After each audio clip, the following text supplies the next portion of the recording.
show starts in 10, 9, 8, 7, 6, 5, 4, 3, 2, 1, go.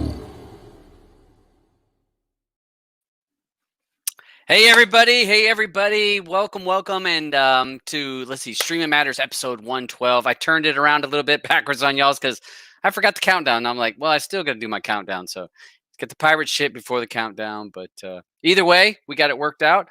Today, I've got Carl, Mr. O'Neill with Antisocial. He's going to come on here, and we'll talk about different subjects. So I hope everybody's doing well.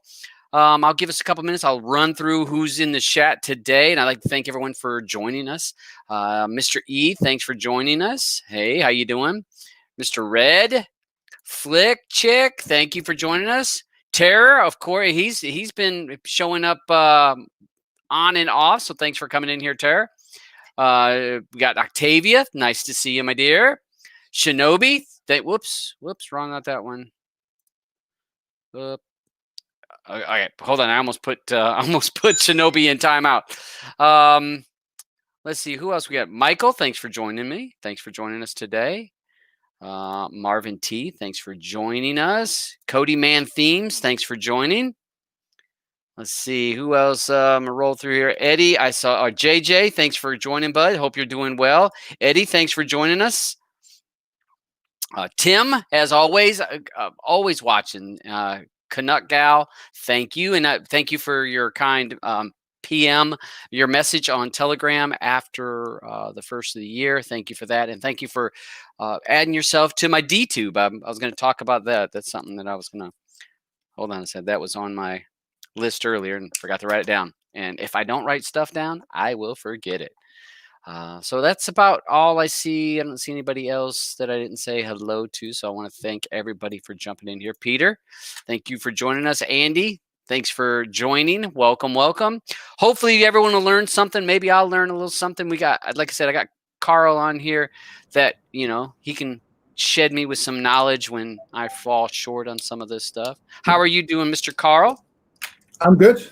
I'm not going to be negative. I know that we've had complaints in the past about me being negative and down and that. So nope, not going to happen. But no, I'm good. It feels like a really long time since I've been here. Yeah. I was really impressed with your opening graphics and your launch video. I kind of felt like I was in for something really exciting. I was like sitting on the edge of my seat going, oh, it's amazing. It's going to go. Oh, this is great. And it was brilliant. It reminded me of being, I mean, this is going to sound like a long time ago. It reminded me of being at a concert. I mean, when was the last time anyone went to a concert, right? Yeah. But, I mean, here in the UK, we have a lot of concert venues are owned by a mobile phone company called O2 or Telefonica. And at the beginning of, so they do a wide range of concerts, and my background is metal. As you know, I'm a huge metal fan, and it's crazy because you're bundled into this room that's like catered for about 800 people, and they tend to put about 1,200 in there because they can get away with it. Yeah, and we're all metalheads and long hair and Parkway Drive shirts or Ghost or Metallica or whatever, getting ready to watch this really cool band. And they do like a very similar countdown to you, like, ladies and gentlemen, the show will start in 5 minutes, and then they start playing songs in between to get you going. And the last song at every O2 gig that I've ever been to is Taylor Swift, Shake It Off. Now you've got 1,200 metal fans dancing to Taylor Swift, Shake It Off. Yeah. And then you've just got this crazy metal band coming on the stage and just first key to the last, it's just uplifting. So yeah, it made me remember that, and it's been a long time since I've been to a gig, and may they hurry up and come back soon because I miss them. But I'm missing things. I miss you guys. It's been a while. Yeah, it's been a while before we came in. Yep, I've absolutely missed you. Missed both of you. It's just been. I think it's been fair to say that everything that's happened with everyone recently, it's just made you realign and change the way that you do things, and reassess the situation. And for me, my family's been a blessing. I've been spending more time with my family. Obviously, I changed jobs at the beginning of COVID as well. Antisocial isn't my job; it's my hobby and my business. But I do have a proper job, and so I changed jobs. That's all hours, working constantly. So I've just not been around, and I apologize to you for that. But it's just been so busy. Well, and your job is global now. So you're not just worried about your time zone. You work in time zones all around the world. So I look after a European team of engineers, and my boss and my fellow teammates are also based out of Canada. So they're in Vancouver. So I speak to a lot of people in Vancouver pretty much all the day. In their daytime. So I'm online. Yeah, that's 8-hour difference for you. Yeah, 8 hours. Yeah, because that's 3 hours from me. So 8 for you. Yeah, and so I'm constantly online till 9, 10 o'clock at night, where I really shouldn't be. And suddenly that's a 12, 13, 14, 15-hour day. Some days you can't do that forever. You're going to kill yourself. Yeah. Well, it's a lot of adjustment. It is. But I've been reconnecting with a lot of people recently. I've had a few people reach out to me for help.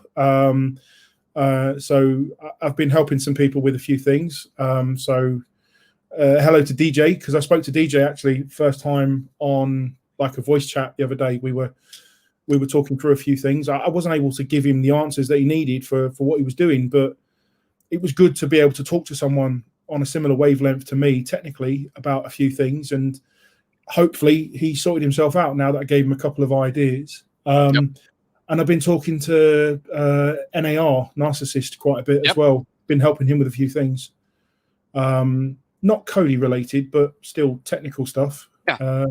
Just been having fun with it. It's just getting me back into it, and I feel like I've missed it a bit. And someone reached out to me on Twitter and said, "Hey, your add-ons are down, don't you?" I went, yeah, I know. I've just been so busy to fix them. He's like, "Oh, when are you going to fix them?" I went, "Well, I've always got an excuse to watch porn, so I'll go sort them out for you, mate." I haven't fixed them yet.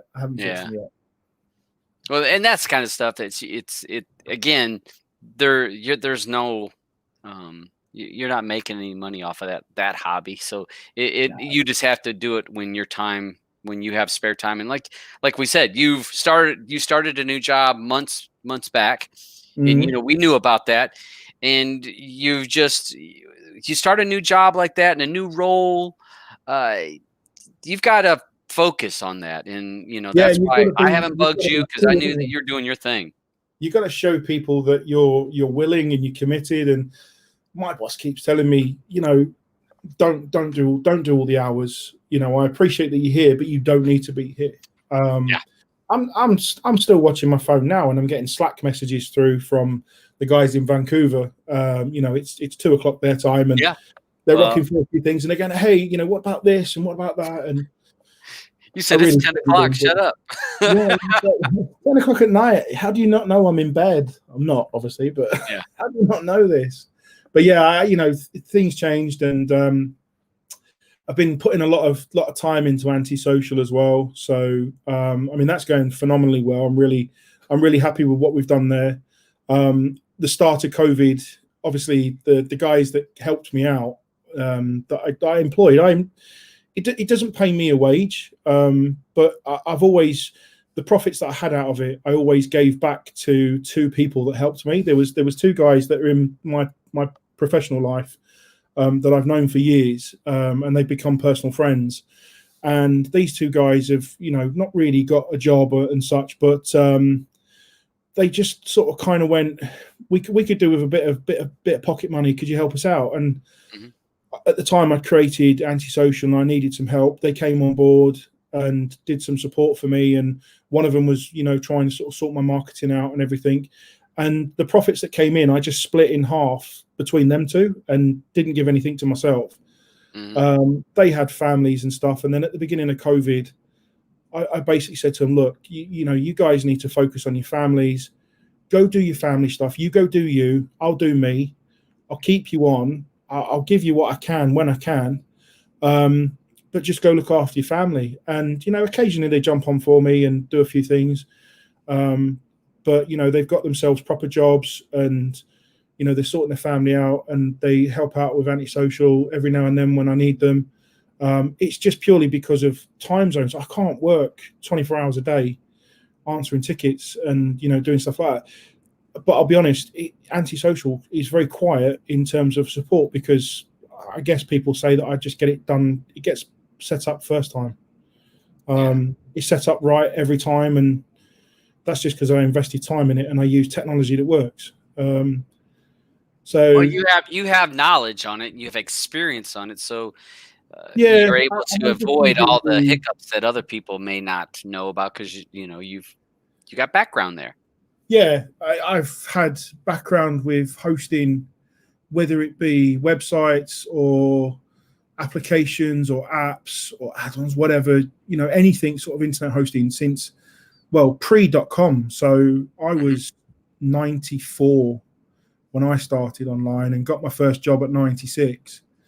And so, 96, pre.com era, I got myself into an ISP, one of the first ISPs in London. And that's where I kind of learnt my knowledge and my skill and my trade. And I've worked for some of the largest sites in the country here in the UK, that people in the UK will know about. So if you want to go and buy a second-hand car, I've worked for that website. I was in charge of the infrastructure at that particular site. So the people in the UK will know that one.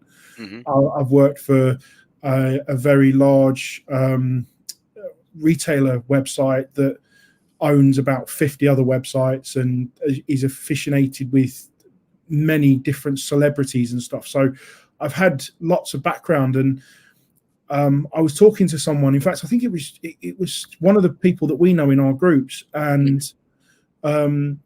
they said to me, how did you come up with the idea of this? And it was easy. I was helping you guys out at Noobs and Nads with the Bob server, because obviously someone got it. I'm not going to say their name, right, because I don't know what their involvement still is with Cody these days. But that foul-mouthed forget that we know, he asked me for some help, and I helped out you guys and got it all sorted. And I think he sort of praised and went, actually, bloody hell, you did a really good job. And people that know who he is know that is very, very scarce for him to comment on something like that. Yeah, he doesn't tend to be very positive. Yeah, he's never like that. So I just created this thing. I was like, well, hey, if I can do it for you guys, can I do it for other people? And then, look, 3 years later, 147 customers at the moment. Not all Cody. No. The majority, have come from Cody, and I'm very grateful for the community and trusting me for their add-ons and their sites and their blogs and stuff like that. But I then focused a lot on the small businesses in the area and help them out. I've got a couple of charities that I help as well. I work on a men's charity for testicular cancer, and their sites. I look after one of their sites for them, and they're very appreciative of all the work I do. So yeah, it's been a tough 3 years, but I created it just because off the back of helping you guys with Nand and Bob, and the praise that I got, and obviously the ability to do such a great job for that plugin, because that was huge. Bob was a huge plugin, and the amount of data transfer that you guys consumed. So it was a lot. There was a lot of traffic. There was a lot of traffic. Yeah, there was. I was sitting there watching it, going, in a minute that thing's going to fall over. Nope, still going, and it was almost like a Spinal Tap moment. This one goes to 11. Why 11? Well, it's one better than 10, and just constantly tweaking it. And I was amazed at how far we took that infrastructure for Bob. And you couldn't run that on what is traditional shared hosting, which is your £4 a month. We tried it. It didn't work. Tried that for like a minute. That didn't work. Less than a minute. I mean, I've only had one other person that I had to ask to leave the platform.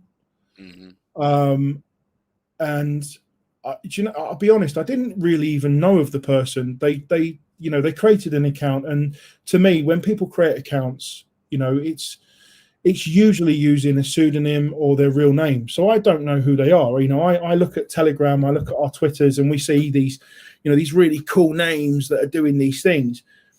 But I don't see them as that. I see them as John and Joe and, that kind of stuff.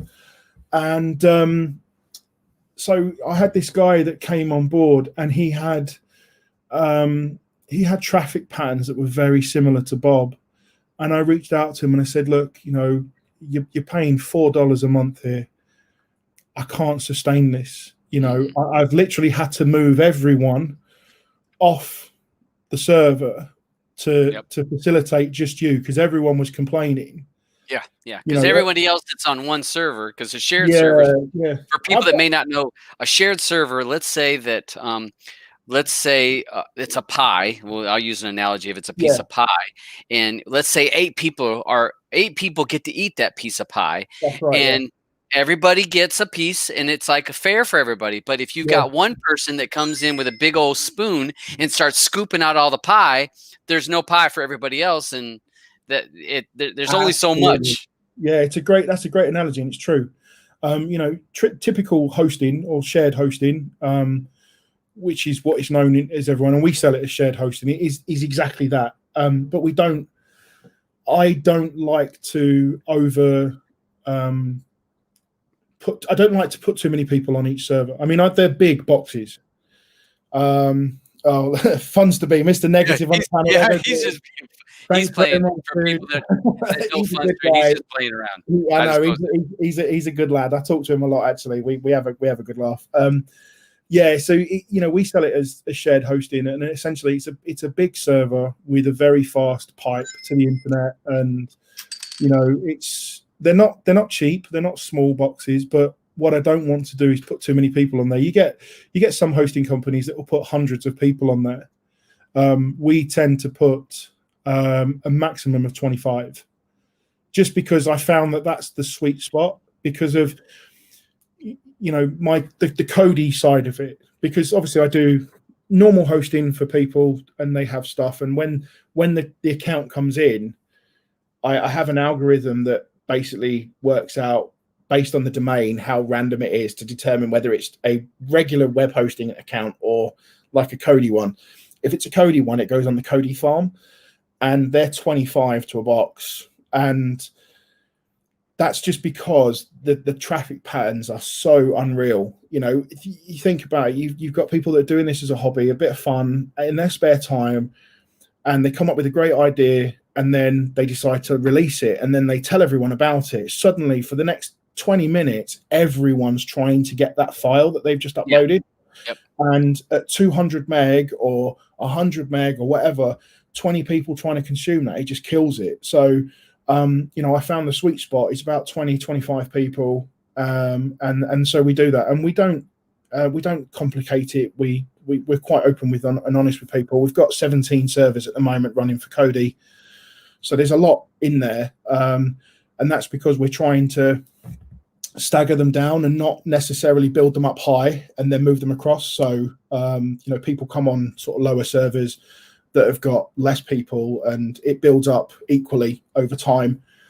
And it's a great bit of fun. But Bob obviously moved to a dedicated server, which is a physical one-to-one relationship. So it had every bit of computing power and network capability, and it consumed it very quickly. It was incredibly quick. And the chap that came on, I said to him, look, you're paying $4 a month. I can't sustain this. I've moved everyone off this shared host, and you're consuming it. So you've got two options. The first option is that you pay what it costs me to buy that server, and this is how much it is, or you leave. And he said, well, I'll leave then. He took it slightly wrong and took it as a bit of an attack, and made a couple of tweets, to which I replied to, and I tried to keep my cool a little bit, but me, I'm a bit of a hothead sometimes, and it started a bit of a flame war, and then the tweet got deleted, and it was weird because he kind of said, "Oh, I need hosting." And everyone's like, "Oh, use antisocial," and he's like, "Yeah, they've just kicked me off." I'm like, "No, we've not kicked you off. We've just explained that what you're doing is far too much for what you're paying. Yeah, Help us out here. You're killing me." And yeah, so I mean, that's just my hobby, and I enjoy it, and it's great fun, and the community's been very welcoming, and coming on board, and trusting me with their support and their services. There are times we do it wrong. We mess up. We're human. It's how quickly you can recover from it. And well, and I was going to say, so you've got a good service, and this service can be, and someone can get a web hosting for just like you said, numerous reasons that people can get web hosting. I'll put the link for Antisocial after the show's over. I'll put the link, and you guys check it out if you want. I mean, there's packages from, like you said, £4 for something that's just simple web hosting. A certain you only get 10 gigs of space or something of that nature. More than enough for your simple add-on or your repo. Yeah, but some people can. There's so many things you can use it for. If you want it. You don't have to. Look, I'm just another guy that does it. There are so many different options out there, and I will always say to people, if someone messages me on Telegram and says, "Hey, I want to buy hosting," I always say, what is it you're looking to do? What's your budget? What kind of things you're looking to do? And sort of give them a realistic expectation. And if there are times that I can't do it, then I'll send them to someone like Hostinger or GoDaddy or one of those types. So I've got no problem with admitting that we can't deliver what they're looking to achieve, or we can't realign their expectations. But yeah, we have hosting packages that start at a couple of dollars, and we sell dedicated servers, and the dedicated server is yours. You do what you want with it. We don't get involved. We've had a number of takedown requests. We react to them and we handle them, and then we make them go away. Read into that how you want, but we make them go away. I'm not suited for if someone wants to create an IPTV network or the next real debrid service. That's not what we're there for. We're just simple web hosting. And if you tried doing that with anyone else, they'd pretty much kick you off very quickly. Yeah, they're going to be quick about it because normally, they'll know what you're up to, and they don't want the headache most of the time. So, all right. So, hey, I got a few questions here that from some of the people on the side. So I'm going to start from the bottom and move my way up. Eric asked about the best WWE add-on, and I think he said add-on. And that's because Wrestling on Demand is not. There is a couple wrestling add-ons that do not promote themselves. There was an offshoot of WOD, Wrestling on Demand. Some people went in a different direction. If you talk to me on Telegram, I will give you a direction to go on that. I don't feel comfortable posting or saying what that is out here in front of everybody. Because they're trying to stay or a little bit lower on the radar, but there is a offshoot of that does a very good job. I will say that GoTo, which I've spoke to the people on GoTo, and they said that I don't really show a lot. I won't show you how to install it or that, but if you I'll give you some clues, and it's up to you to find the crumbs to get to these paths. GoTo does a phenomenal job on getting links for a lot of the wrestling. I see a lot of that. I know the crew does a good job on a lot of that. And I want to say it's either Asgard or Ghost. One of them two will sometimes do links. Not as good as some of the others. And again, I'm not knocking on any one add-on, but I know that through my experience, I've seen those two that seem to post a lot and will stay on top of getting these links. Again, I will say with any free link for live TV, you're at the mercy of the app being able to get the links, number one, and number two, the traffic on that particular link that they find. Now they're finding these links out there in the interverse, in the YouTube, or not YouTube, but on the web. interwebs, I think is what The Tinternet. yeah. But they find the links, and I mean, it's not their links. They find the links and they post them in there. And if too many people get on a link, again, just like Carl was saying, it's too many people get on one server, it can't handle it. So that's when you'll find buffering.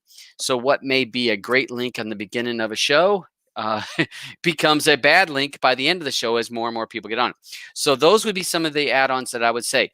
Eric, you asked about super chat option. I did not create my YouTube to be a way to collect money. I'm monetized, and I'll be upfront with people. Yes, I'm monetized, and I get, me and Blue were talking about this today. I get a check about once every 18 months because they won't send you a check until you get $100. So about 18 months, I get $100 because I'm not in it to make money. And that was another subject we're going to talk about, is some other YouTube options when we talk about Rohas. So that would be a couple options, but I would suggest the Crew or GoTo. Those would be my two. Or if you talk to me off a show, I can possibly give you the repo of another one that may or may not still be. I haven't even tested that in months. It may still be active. Carl, did you have any ideas on wrestling? I don't know if you even watch any of that stuff. I don't watch it, but the one I was going to say was WOD. That was the one that I remember for quite some time. I think it's gone though. I think they shut down. It's been a long time since I touched it. All right, so Steve does say Asgard does it. So I thought, again, I was having to remember. And Eric, Asgard is a really good add-on when I've used it. It's got quite a lot of direct links. Yeah, and really quick. Yeah. He has a lot of direct links, non-Debrid and Debrid, if I'm not mistaken. And I'm trying to, because sometimes I get him and Ghost mixed up. What's this non-Debrid thing? Yeah. Some people are non-Debrid people. And Eric, if you go back to some of my videos, I do have Telegram. I have links to my Telegram chat. You'll find me, Streaming Matters, on Telegram. It is an app. You should, if you've watched the local news in the last week, everyone's leaving certain platforms and all running the Telegram, from what I hear. Yeah, you've watched that. So Red says here, I use a Crew and GoTo for wrestling. So thank you guys for posting that. They're definitely the people to be asking. The ones that are using it, the people in the chat, they're the ones that really will know all the answers. Yeah. And I just know from when I see posts. Yeah. And I'll try to, Carl knows I'm one of those people that's in a lot of chats and a lot of rooms. I try to keep up with what's going on. I can keep an idea of how things are. And I'm here to just try to share what things I learned along the way or what I see to you guys that are not as addicted as I am to trying to stay on top of this, because it is a full-time job sometimes to keep up with all the crap that's going on in a lot of things. So those are the bigs. We had another question from Steve, and I'm not going to run up there to Steve's questions. Steve asked about a Shield emulator setup. How do I get ROMs? How do I get emus? I did see that Terror spoke to that, and he said something about Hyperspin. I will say Hyperspin would not be my first direction to send somebody. Hyperspin tends to be on the more advanced side of it. RetroArch is the engine that runs emulators. So a lot of front ends, RetroX or even Hyperspin, I think, is a front end. And there's a lot of front ends that are the eye candy to your emulator. And then when it actually goes to run, let's say it's a Genesis console, Sega Master System ROM. So Hyperspin would be your front end. You'd see the categories of all your Master System games, and you see them, and you maybe see the art. You may see the little video playing, and then you click it. RetroArch is what actually makes it run. It's the Excuse me, too many beers already, but that's all right. I'm not stopping yet. So it would be the back end that's actually running the software. That's what makes it run. You can install RetroArch and run it from RetroArch, but I will say this, it's not as pretty and it's not as easy to set up. People knock on RetroX because it has a monthly cost or a yearly cost. It is the easiest to set up, though. I mean, it's simple as plugging it in, you point to the ROMs, and you're done. If you are somebody that doesn't want to invest a lot of time, that's the easiest way. Now, if you're a person that's like, this is my hobby and I want to invest some time, I want to learn about all of it, fine. You can use these other emulators that or front ends that will a little bit more work, but you can make it look good and work good with a less cost, but it's more work. So you just have to figure out what works for you. Does I want to save the time and I don't mind paying a little bit of money, or I don't want to pay no money. I want to do it as free as possible and make it work, and I don't mind investing. So you've got to figure out what works for you on ROMs. I use a Pi for mine. I use a Okay. Raspberry Pi. Right. And Pi is a different beast. Yeah. And yes, I've Well, talked about that on the show. I use that, and I use a pre-built image with a track on there. So I use a track mode, which just it's designed to try and emulate a stand-up cabinet that you would get in the pub or a bar or whatever, and it's designed to bring you over and spend money on it. And they're great. For me, I'm trying to teach my kids, look what I got to play with when I was a kid, and play on the Master System and the Atari console. ROMs and that, and they love it. My daughter's mad on Mario Kart, the original one. She loves Mario Kart. She's only 5 years old and she's whooping my ass. Yeah, well, it doesn't take long for kids to get it. And we've talked about RetroPies on here. I had virtual months ago, and he's going to come back on the show. But he's moved on to PC setups. He's not even doing Pi setups anymore. His images are now PC images, and he's gone he's went another level. But yes, there's plenty of Pi images that are, you download an image file, put it on an SD card or micro SD card, stick it in your Raspberry Pi, done, over, complete. So that's a little bit different than the Shield. So, but if you have to get ROMs, I would suggest, if you have Real to Brid premiumized or some of those things, those are where I would direct towards. No Intro tends to do a really good job if you're looking for something that doesn't have a lot of hacks and all that, because sometimes you'll have packs that will have a whole bunch of hacks. And I'm a person that I don't need a bunch of hacks. I want the original game, and that's it. Maybe an American and a Japanese version. I don't need where Mario can unlimited lives or can fly or no. Got a Game Genie built into it. Yeah, I used EMU Paradise and Cool ROMs. Okay. Well, but some of those sites are being taken down, though. Are they still up, though? Because numerous of those are taken down. EMU still up, yeah. EMU is one of the oldest ones. It's been around for a really long time. I know Nintendo has gone after a lot of those. And sometimes you have to get just one at a time. The other one, Retro Arcade Punks, some people got a bad mouth or a bad taste for them.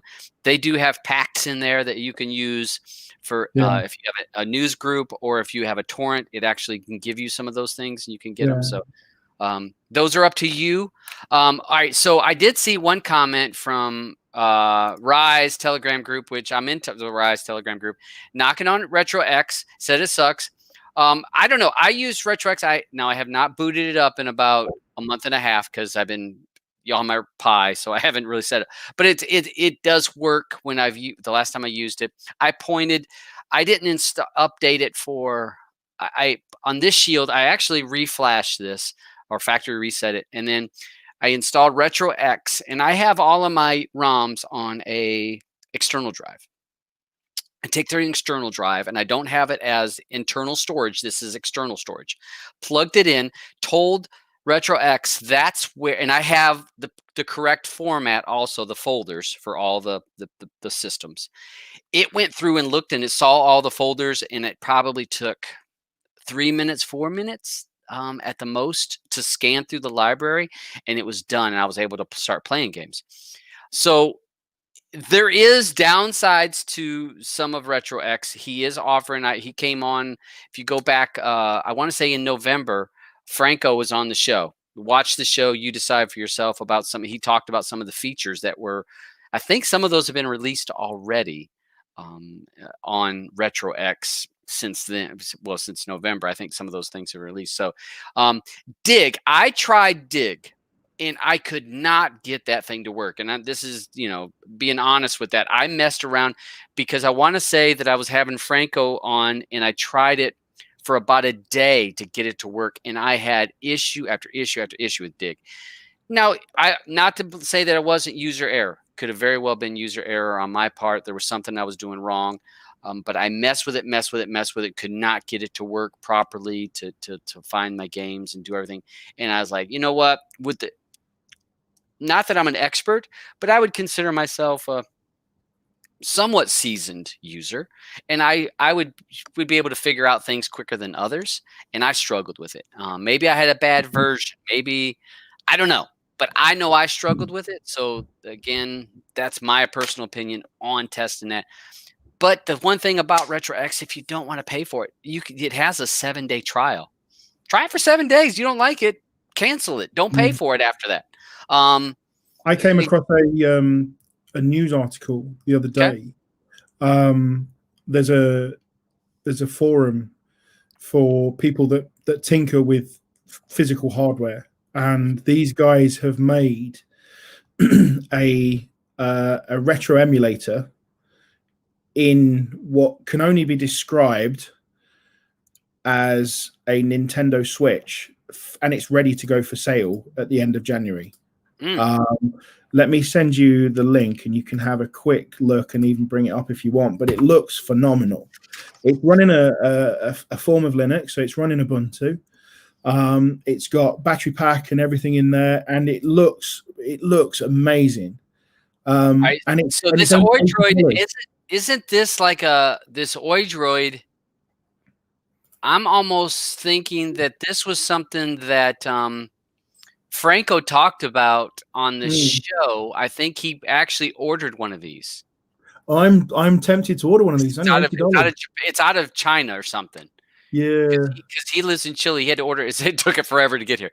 I'll go ahead and post. This is like a little Game Boy thing. It looks like amazing. I got to bring a PSP or something. Yeah. It looks really good. I'm tempted to swallow $80 and get that. Yeah. And if it comes through, I'll be well happy. Yeah, and I want to say there was people in the RetroX group that actually tried this, and it does work. And they did find it to work. Now, I don't know how well it's going to work when you talk in PSP, because even on the Shield, PSP struggles in the PSP until you get to the Raspberry Pi 4. I think the screenshot's slightly misleading there. You're probably going to be looking at things like, your Genesis, your Mega Drive, all that kind of stuff. But look how professional that looks. I mean, that screen that you can see there, that's a Linux operating system showing all the processes that are running. It's a thing called HTOP. Me, I'm a big Linux dude, right? And I think that's phenomenal. The fact that someone's actually put that together in a very small form-factored case and can sell it for $80. Yeah, I'm on that. I'm having that. Yeah, there's a handful. There's a factory full of little kids putting those things together. So that's would be some of my suggestions. So Eric, I hope that answered your question. Steve, I hope that answered your question about emus. One other thing I was going to say about emulation, you can get plenty of free emulators in the Google Play Store. There's plenty of them. The one downside of it is there's very few all-encompassing front ends that will make them work.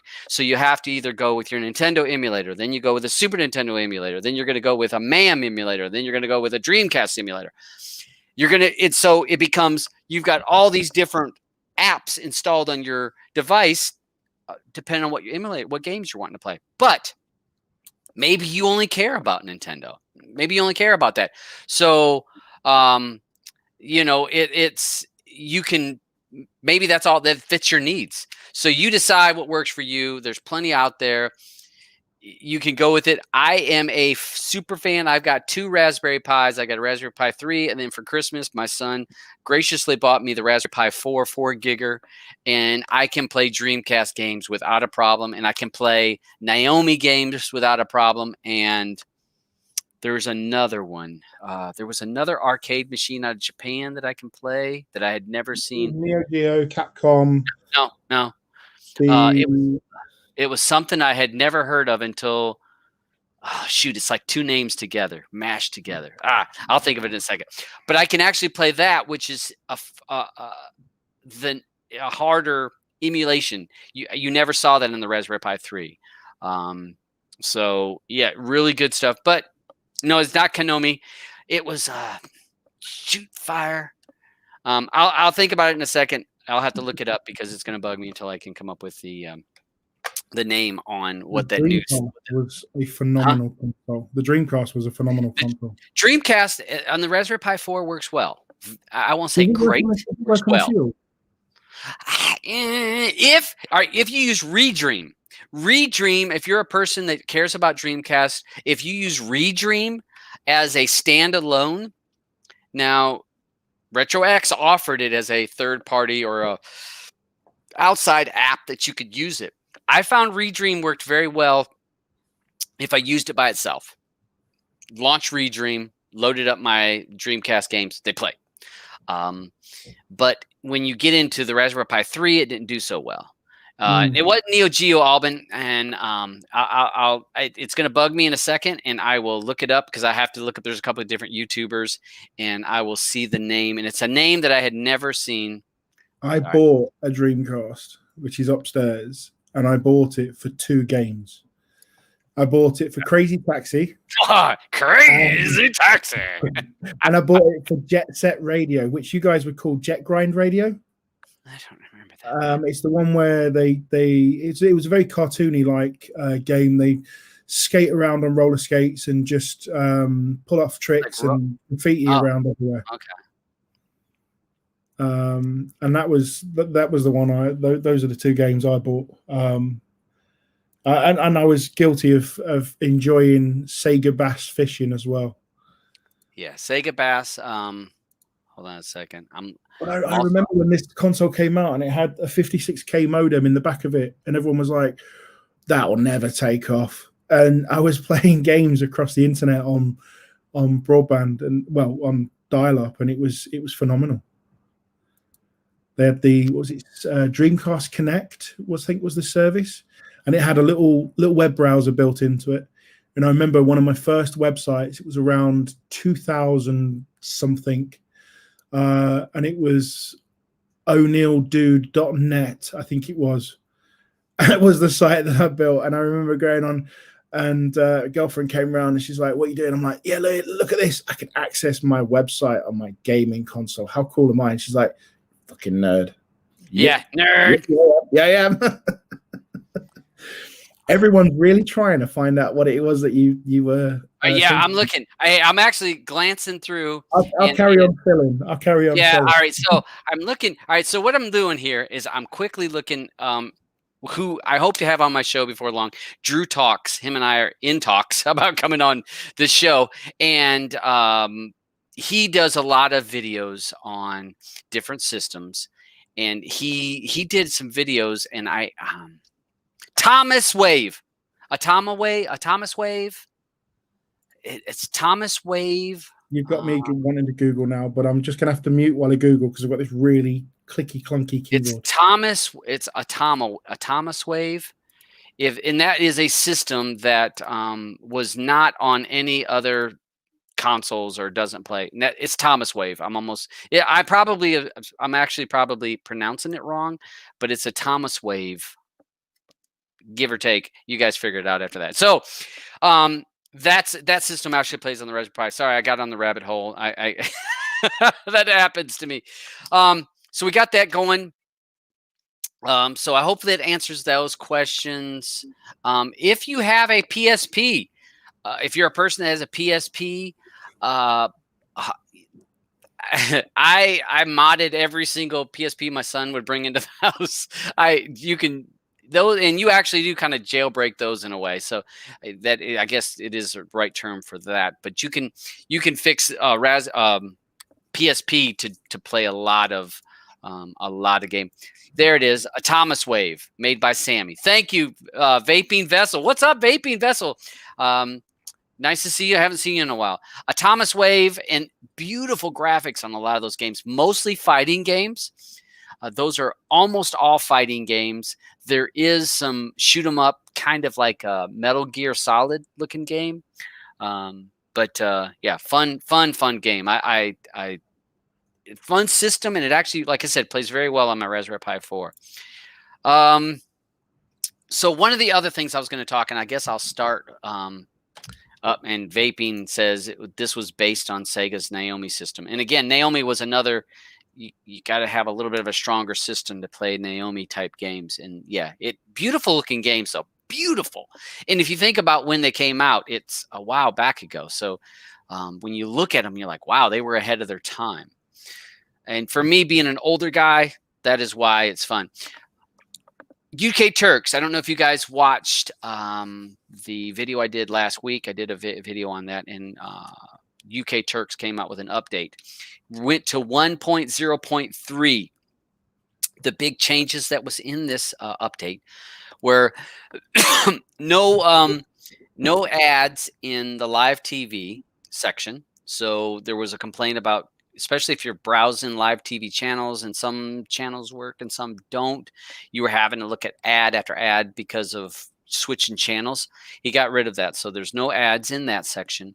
He also fixed the player with Fire Sticks, because Fire Sticks or Fire devices are a little bit picky. He changed the default player. So the size went from 80 megs for UK Turks to down to 10 megs. This is the APK. Now, one of the other persons I saw on Twitter asked me, says, how can I install this on my Android? I don't have a Fire Stick. Well, my videos were on a Fire Stick because Fire Stick is harder to install than on Android. But if you can install something on a Fire Stick, you can install it on Android, because both of them are Android-based systems. But I usually show Fire Sticks because Fire Stick people are so... Fire Stick is a little bit more difficult. So if I show it the most difficult way, if you have an Android, it's even easier. So it does install for that. Vaping Vessel, yes, Ecto player, and I believe that's the player that they actually went with. So it works very well. You can use it. It works well. But the OnePlus, again, and some people knock on it's got ads. Yes, but you don't need Debrid for this app to use with it. There's no Debrid service needed. So that's going to save people. Some people don't have a Debrid or a service. So you don't have to have a Debrid service. It's direct links. And yes, you might have to look at a 30-second ad after you watch your TV show or movie. You may have to. If you have a mouse toggle, you can watch it for 10 seconds and close it and back out. I don't think, for me, that's not that bad of a deal. I think a lot of us are spoiled. If you've had a Debrid service and you don't have to watch ads, well, then you're used to not seeing ads. Then maybe Turks wouldn't be the APK for you. But if you're a person that's an APK person, you don't have Debrid, you might find those direct links are working for you. His documentary section is by far the best documentary section that I've seen in anything. And I'm not knocking on other people's work, but I would have to say his documentary section is forever. Sinclair's okay. And Vaping Vessel, I have been with Sinclair, or I messed around with Sinclair since the day they've launched it. I don't like that they have the paid thing. I don't know if they've actually went from, it was free, it was going to be like in beta for it was free. I don't know if they went to the paid. Last time I saw it was leaning that direction. So not a fan of that. But again, if you're willing to pay the few bucks, whatever it is, fine. But to me, you take a lot of that stuff away. Look at how much it would cost to run that. I mean, I know what Turk ran on Kodi before, because I helped Turk, for example, right? So yes, back in the day, because Turk's been around. 8 years. His Kodi, so here's one of his Kodi add-on, his original Kodi add-on before he retired it, was on a setup that was just insane on the amount of traffic that it consumed. Yes. Its data connection pipe, so from its physical server to the internet, was 10 gigabits per second. And he was regularly filling that up. The pipe was so quick that the CPU and the memory couldn't deal with it fast enough. And so he actually found that bottleneck at the time was the CPU and the memory configuration, but that was not cheap. That was a considerable amount of money, and it costs a lot to put these things together. Yeah, it's a 10 meg APK, but the content isn't stored in the APK; it's stored elsewhere. And every file that has every file is a request to something that he's paying for out of his pocket, or whoever's paying for out of their own pocket, regardless of which app you use.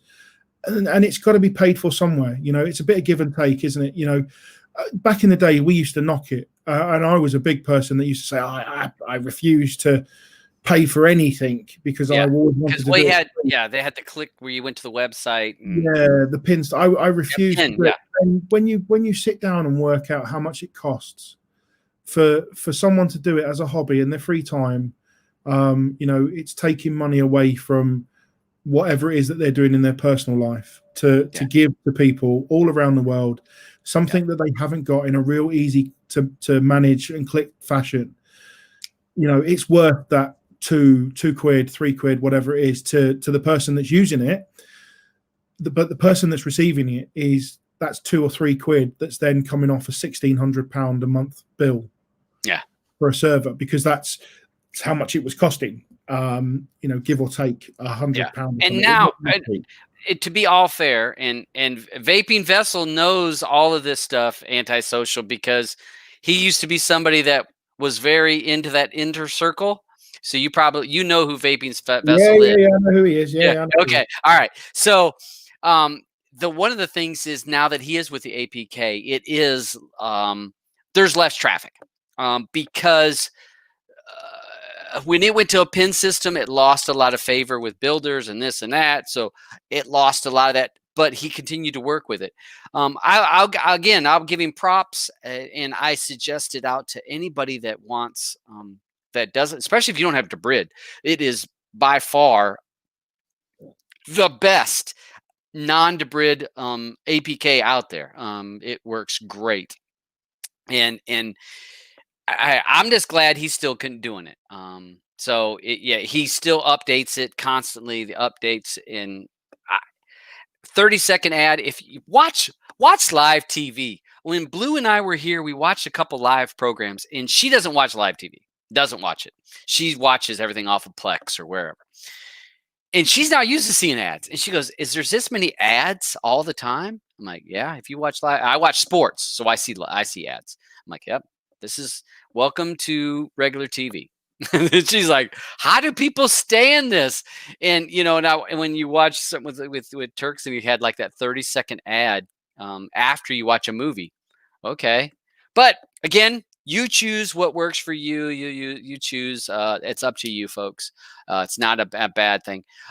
Stuart, I would stick with the best player. Use the default player that's in it. If you can install MX Player, you have to sideload MX Pro or MX Player. They work well. Or VLC. VLC is another thing you can install. I actually showed it in the very first Turks video I did. I think I installed VLC on it. It's a big file. VLC is a bigger file, and they were using VLC. VLC works really well for moving forward and backwards on the videos if you're watching a movie. But right now, I used it as default, just testing it. It's easy to move through the movie or TV show if you're wanting to move forward or back. Works great. So, you know, shout out to him. Thanks to him. I actually sent him a link, but he was feeling under the weather today, so he didn't think he was going to be able to come on. I wanted to touch base on GoTo. We spoke about GoTo earlier. For people that have GoTo, that use GoTo, they changed up their or their app add-on, and you're able to actually, if you go into the Debrid section, it actually will post what they've added to that section that day. So you don't actually have to be part of a Telegram group or somewhere else. You can see what they've added new, and it actually tells you they added this to movies, they added this to TV shows, which I thought was which was really cool idea that to put it inside the app or in the add-on, and you can click it if you want to click it, and you can see what was added today. And like I said, tells you what section it's in. Great idea. It's not just an update; it's like a daily update. I thought that was a great idea, and so they did that with GoTo. Flick Chicks, let me touch base with that before I run off of something else. Thanks, Dabs. I went to Antenna for local channels. Booyah! People forget about antennas, and I'm telling you, you guys are missing out. Next week, so Flick Chick, next week, Tyler the Antenna Man will be back on the show. I'm going to have him back on the show. He said that he's going to try to come on the show every month or 6 weeks, 7 weeks when it works well for his and my schedule. He wants to come on, answer questions. So if people have antenna questions, come on next week, post your questions, because I bow down to his knowledge of over-the-air antennas, how they work, what don't work, all the hardware that goes in antennas. This guy knows his shit. So Tyler the Antenna Man will be here next Friday, so tune into that. I will go ahead and create the show so that he can promote it on his show, on his channel, because I'm dwarfed to his channel. I mean, his channel is well over 100,000 subscribers, because over the air is awesome. And I'm glad you, Flick Chick, that you invested in an antenna. It's money well spent. People, I don't know about the UK, how you guys work with antenna. I know that Canada and US over the air for local channels it's there if you want it. Yeah, it's we have a system called Freeview, which comes in over the antenna, but the antenna now has to be a digital antenna. So originally we used to have UHF antennas, which gave us up to 5 channels. Now we have to have a digital antenna, which gives us about 100 channels for free. And there are some of them which are pretty good. You've got things like, I think the old Bravo, which is now Dave in the UK. Yeah, you've got your regular 1, 2, 3, 4, and 5. And then a couple of kids, couple of news.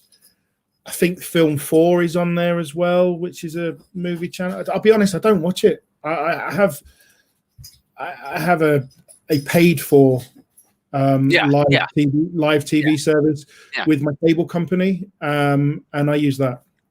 Yeah, and that's that's a definite thing.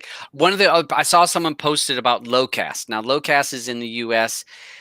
Certain locations will allow that, and that is you can install it on an Android type service or a box. Depending on your location, you may or may not get your local stations, because only certain channels are on that. So it's hit and miss. If you want your local ABC, NBC, CBS, if you're in Canada, I don't know what I know TSN is their sports channels, but you can, if you get it, you can get an antenna outside, set it up. You can actually get an indoor antenna if you're close enough to the towers to pick up. So, but he'll be on here next week, you guys. Check it out. Yeah, the best quality for the US. I'm telling you, it's money that you spend and you're never going to go again. I did post in there, Steven, you talked about no links. You may want to update. If you're on 1.0.3, that is the latest one, you may want to check on that, because that may be a reason why you're not getting your channels. So, and I don't know, I guess, Carl, you don't stay in the Cody verse. No, not used. I'm still in all the groups, and I talk to people, but I don't do much with it anymore. Haven't got the time. I wish I had the time. I miss it. I do miss. It's a time suck. Yeah, we had a good time. We had a load of good people that are around. There's a lot of people that have left. There's still some amazing people around. I just haven't got the time. Number one, hello. No, she's not here. She's not here. Oh, I know. So sorry, what I was going to bring. You're number 2 now. You have Yeah, that's okay. I'll take it. Rohas is, and you guys might know Rohas. He's been on a YouTuber for a long time. I've been on his show. Actually, Blue and I were on. They did a podcast with me. They did 2 podcasts with her because she had so much to talk about. His channel was taken away from him. His subscriber base was in the 150,000 subscribers. He got an award, didn't he? Didn't he get his YouTube? Yeah, just got it. He just got it in December. And 2 copyright strikes. And the way that they did it, they hit him with one, which was for downloader. And for any of you guys with a Fire Stick, downloader's a perfectly okay app to install on your Fire Stick. It's in the Fire Stick store or Amazon store. You can install it. He got a strike for that, and they said, "Oh, we're going to review that."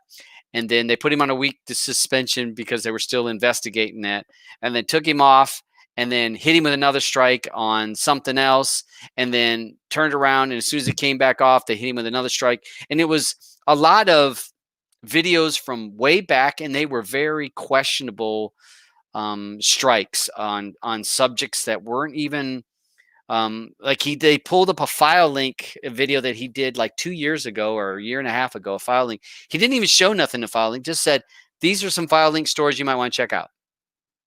Didn't show the content, didn't show what apps are in it, none of that, and got a strike for it. So he got taken down. So if you're a fan of that, he's trying to fight it, trying to get his channel back, because he does a ton of videos, of product review videos. His APK/K app section is almost non-existent. He does almost no videos on that stuff. It's product reviews, web cameras, earbuds, headphones, different devices that these companies send him to review. That's where his channel is, and that's where they focus. And so he had to resubmit. I actually posted it in the show notes for his channel. Suggest you guys to go ahead and to jump in and join his channel over there. He's a great guy. I invited him on the show today, but he's trying to catch up with all of the videos on his new channel. He's trying to upload all these new videos. So just hate it for him, but he's got a new channel, and hopefully he gets his old channel back, but we'll see. But we all have to be careful. Me and Blue were talking about today. I said, where he was not even dancing in the gray area, he barely tipped his toe in the gray area. I was like, oh, I'm all over in the gray area. I mean, so my channel could be taken away at any day. I mean, it's a shame, but you're dealing with YouTube who don't have someone you can talk to. You don't have people that you can reach out to, and you find that you're dealing with people that are reading from a script. They won't deviate from that script, and it's really difficult to get these things back. It's a shame because you're right. His channels were very informative on the reviews that he done. Yeah. So he's just rebuilding them now. I see it. I'm in his channel, and I can see that he's re-uploading all of his videos, and his automation is kicking in to promote them.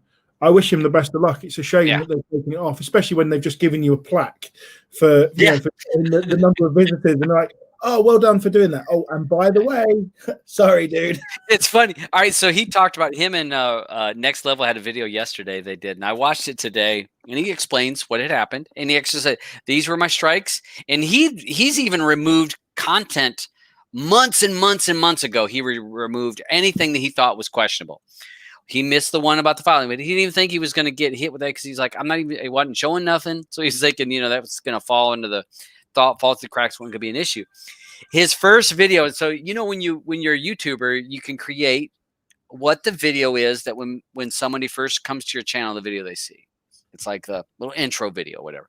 He has it to where he's showing his 100,000 subscriber plaque.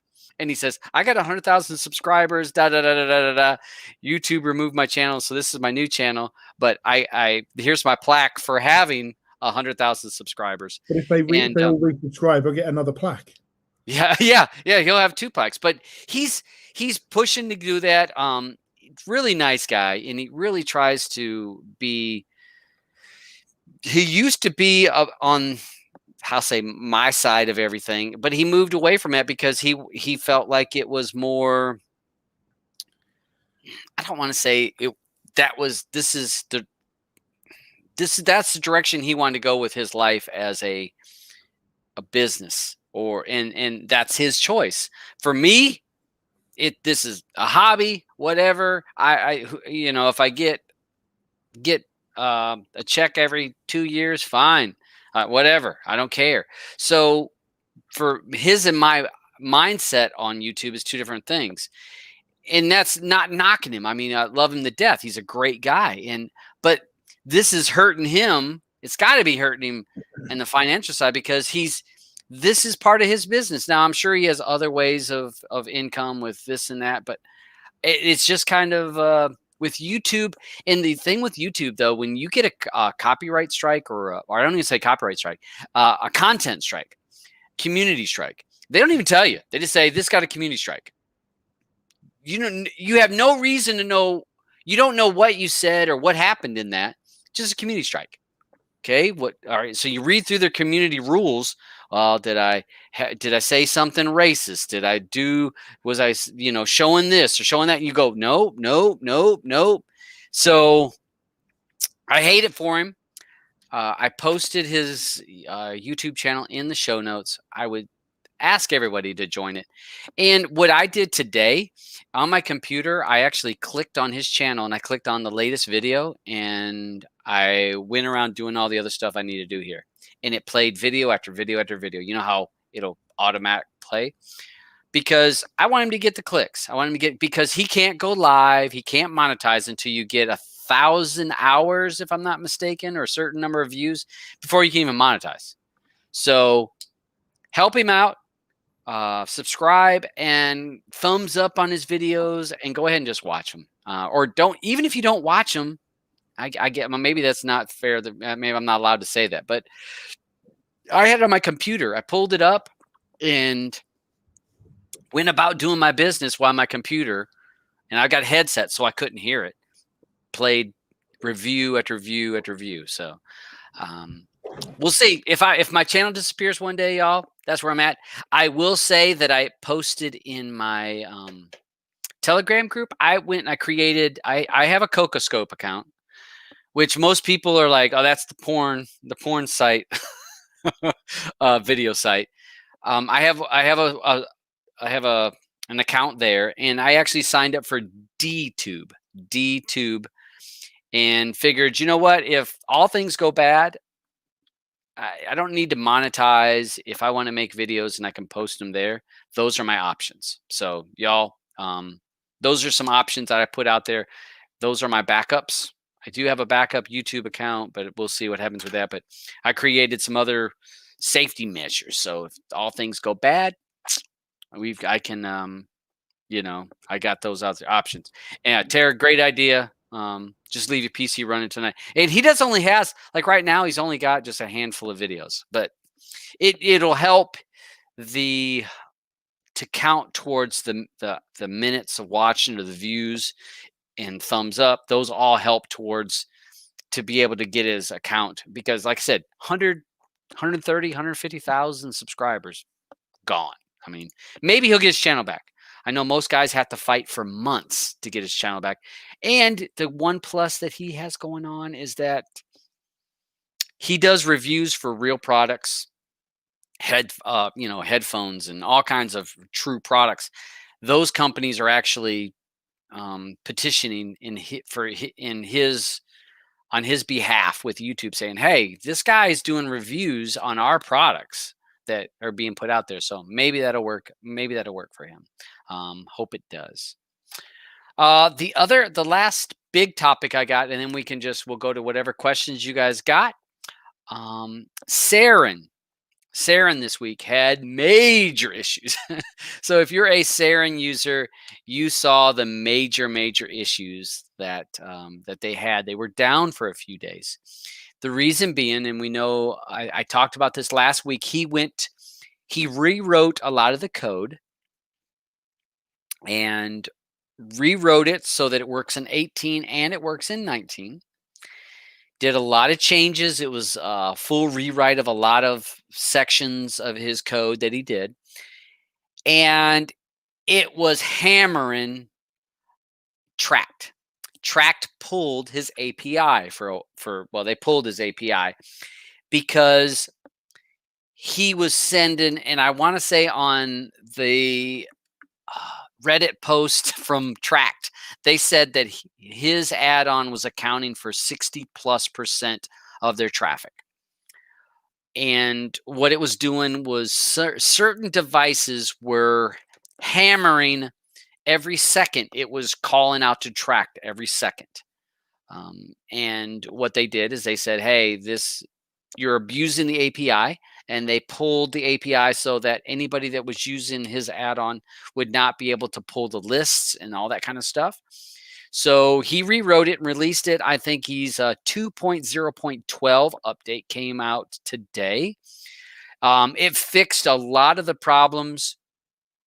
If you update and you add your Tract, what I would suggest is close Kodi and then reopen Kodi, and you will find that your Tract stuff fixed.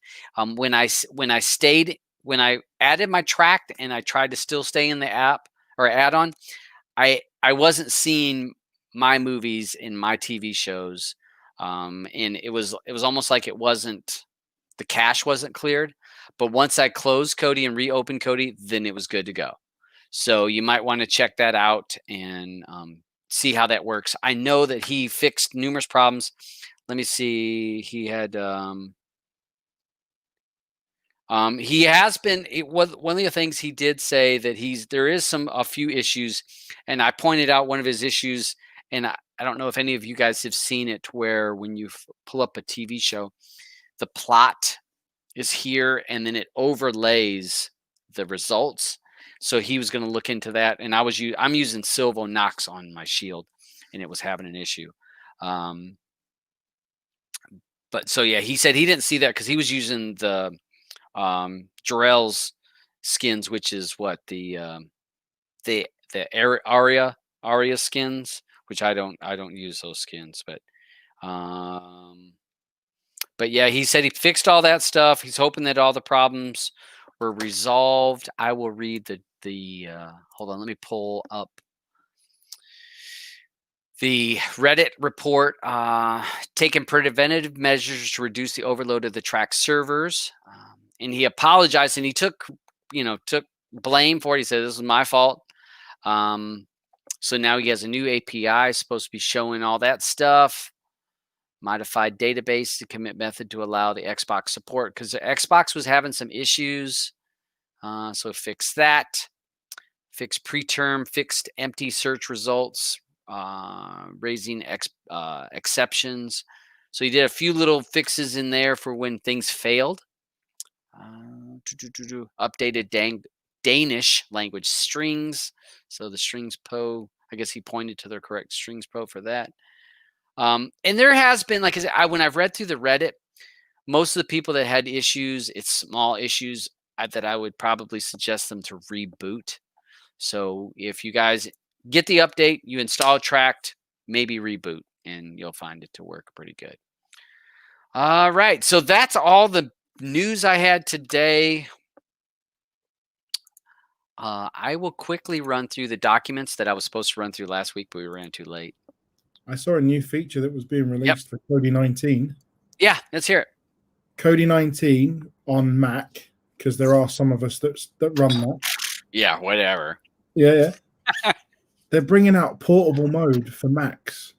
Oh, so you'll be able to do like portable mode like a PC guys have been having for years. Yep. Yeah. We're behind the line, you know. Yeah, that's Apple for you. They always bring out some new feature that we've all had. Shut the fuck up. Same thing with Android. They'll say, "Oh, we got a new feature for iPhone." Oh, yeah. Well, we've had that on. Yeah. If you're like me, you had a little shell script that would make it work anyway. But no, they're actually releasing a portable mode. Found it the other day when I was talking to DJ. We were looking at something, and saw in the change notes for Kodi 19 portable mode for Mac, which is like, yes, this is awesome. And it's because you're right, Windows have had it for a long time. And that's how a lot of the developers and a lot of the theme creators work is they run a portable mode, they tweak what they want to tweak, they save it, upload it, start a new one very quickly. Yeah, Without just having to- folders. Yeah, it's Just folders on your computer. New folder 1, new folder 2, new folder 3, new folder 4, and all that kind of stuff.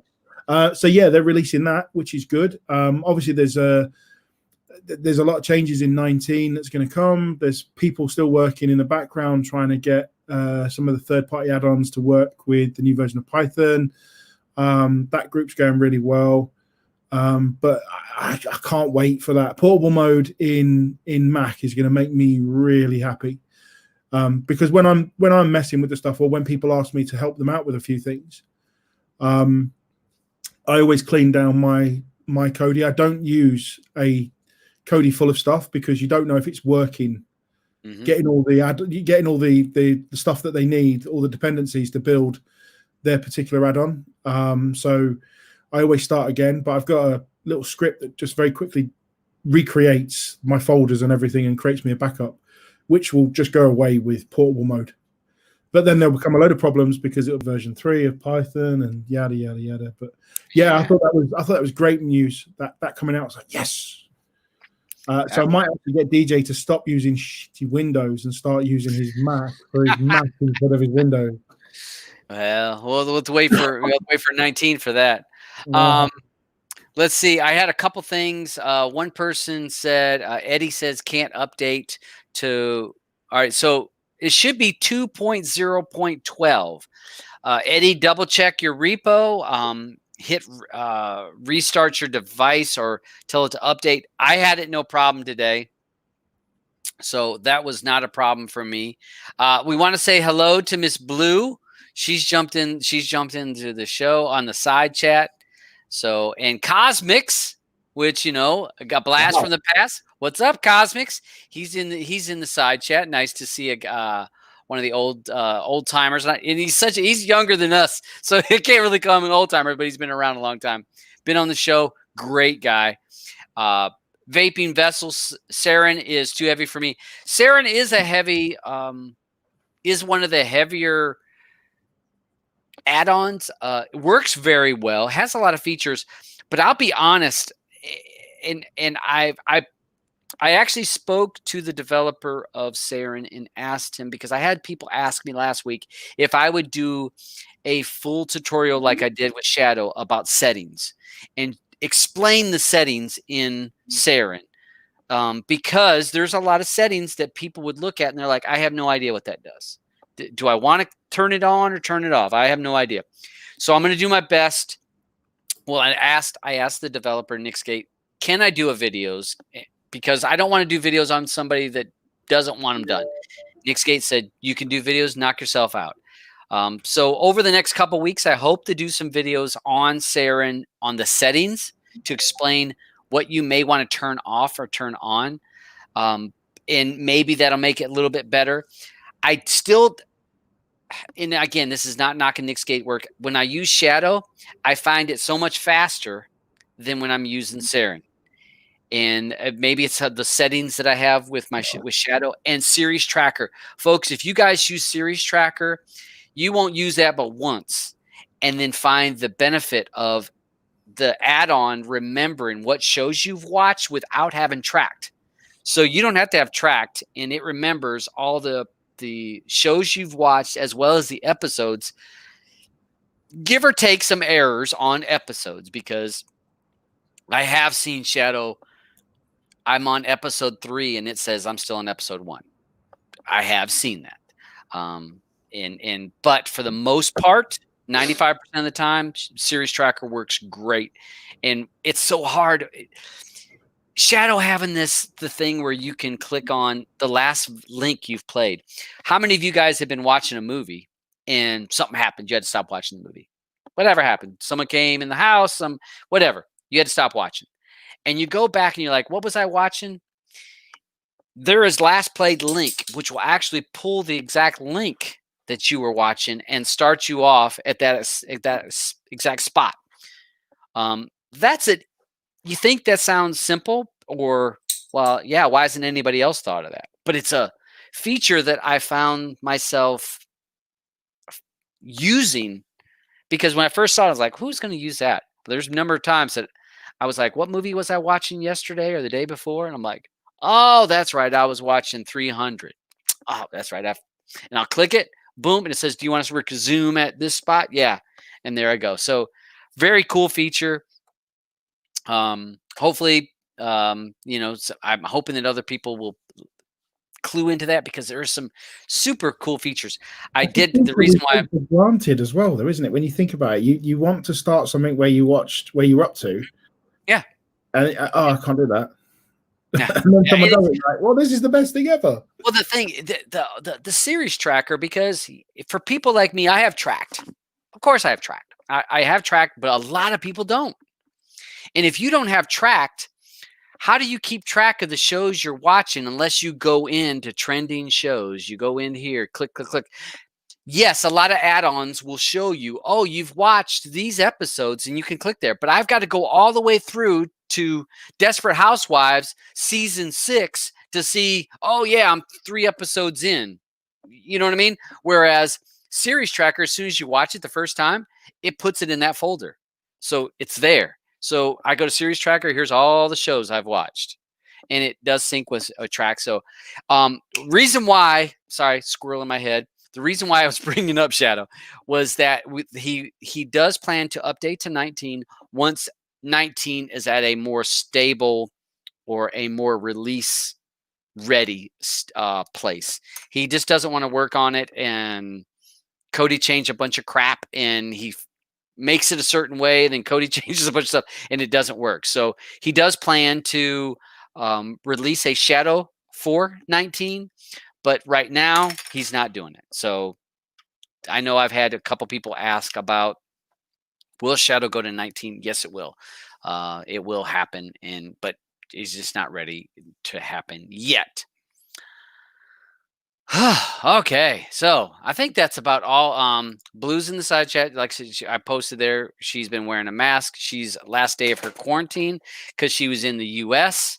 Not that she has been positive, but she was in the U.S. who we are chock full of people that are COVID positive. So she's in her last day, and she's going to be able to go out. Hopefully, she's using her. If she, I want to ask Blue, are you drinking wine tonight? Have you had a test? No. Oh, no. You haven't had a test? No. I've had the antibody test. It's the worst thing, horrible. Worst thing going. Huh? Hated it. I could not handle it. Oh. Because it's Yeah, not they natural. reach your brain. No. See, you guys are lucky then. You get the nice one. We have to have it touching the back of our tonsils, and then it goes up your nose. So you've got some bloke or bird opening your mouth, sticking a thing down the back of your throat, giving it large on the back of your tonsils, like you're, in the Giving it large. Giving it large on the back of your tonsils, and you're like trying not to gag because she's quite hot. You're like, and then she sticks the thing up the uter and then pulls it out and tests it. But it's horrible. It's not nice. A friend of mine does. Because they're screaming out for people over here to do the testing because they're trying to accelerate testing, ready for the acceleration of the vaccine and everything. We've got ambitious targets to meet and everything. And so, a friend of mine's between jobs, and he now does testing. So he's a community tester. Goes to the schools or the community colleges or whatever, and does a test. And he says it's always the blokes that gag, the women, not a sausage. They love it. They're fine with it. Absolutely. Maybe they don't love it. Yeah.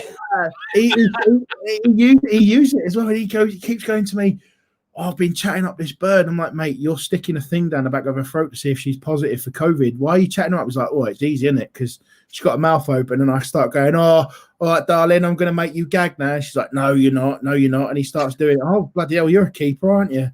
Oh, Jesus. I haven't got a husband. And he's like, oh, hello. And he starts chatting her up. But yeah, I've had one because he brought one home. And I said to him, like, bring some tests home, give me a test just to, feel comfortable about it. And just as he went to go near my mouth, I was like, "No, piss off, mate. That's not happening." I had to go and do it myself in the front of the mirror, and I was throwing up. It's like, this is the worst thing possible. And so I did it, and then tested negative. But now I've had a couple, and they're still horrible. I see that Aubrey said that he's had 8 of them. But, well, but all right. So and I know with like Charles, I mean, he's nervous as hell. But Charles, he'll tell you. I mean, he's honest about it. He's like, I've hit every single bad demographic. He says, when you talk about this and this and this, you know, you are. If you're this, you're more susceptible. If you're this, you're more susceptible. He says, I hit every single one of those markers. He says, so yeah, when you talk about this age and this demographics and do you have these health conditions? He's like, no, and he don't play. I mean, he is not playing about it. So certain people don't, it's like, no, this is serious stuff. And I work in the public every day. So I did have the antibody test because I really felt like I had it in end of February. I swear it was when I had pneumonia. I had pneumonia within 4 days. I had never in my whole life felt so sick. And they said it was the flu, but I've never ever felt so bad. And it became pneumonia within with like 3 days, 4 days. I had pneumonia.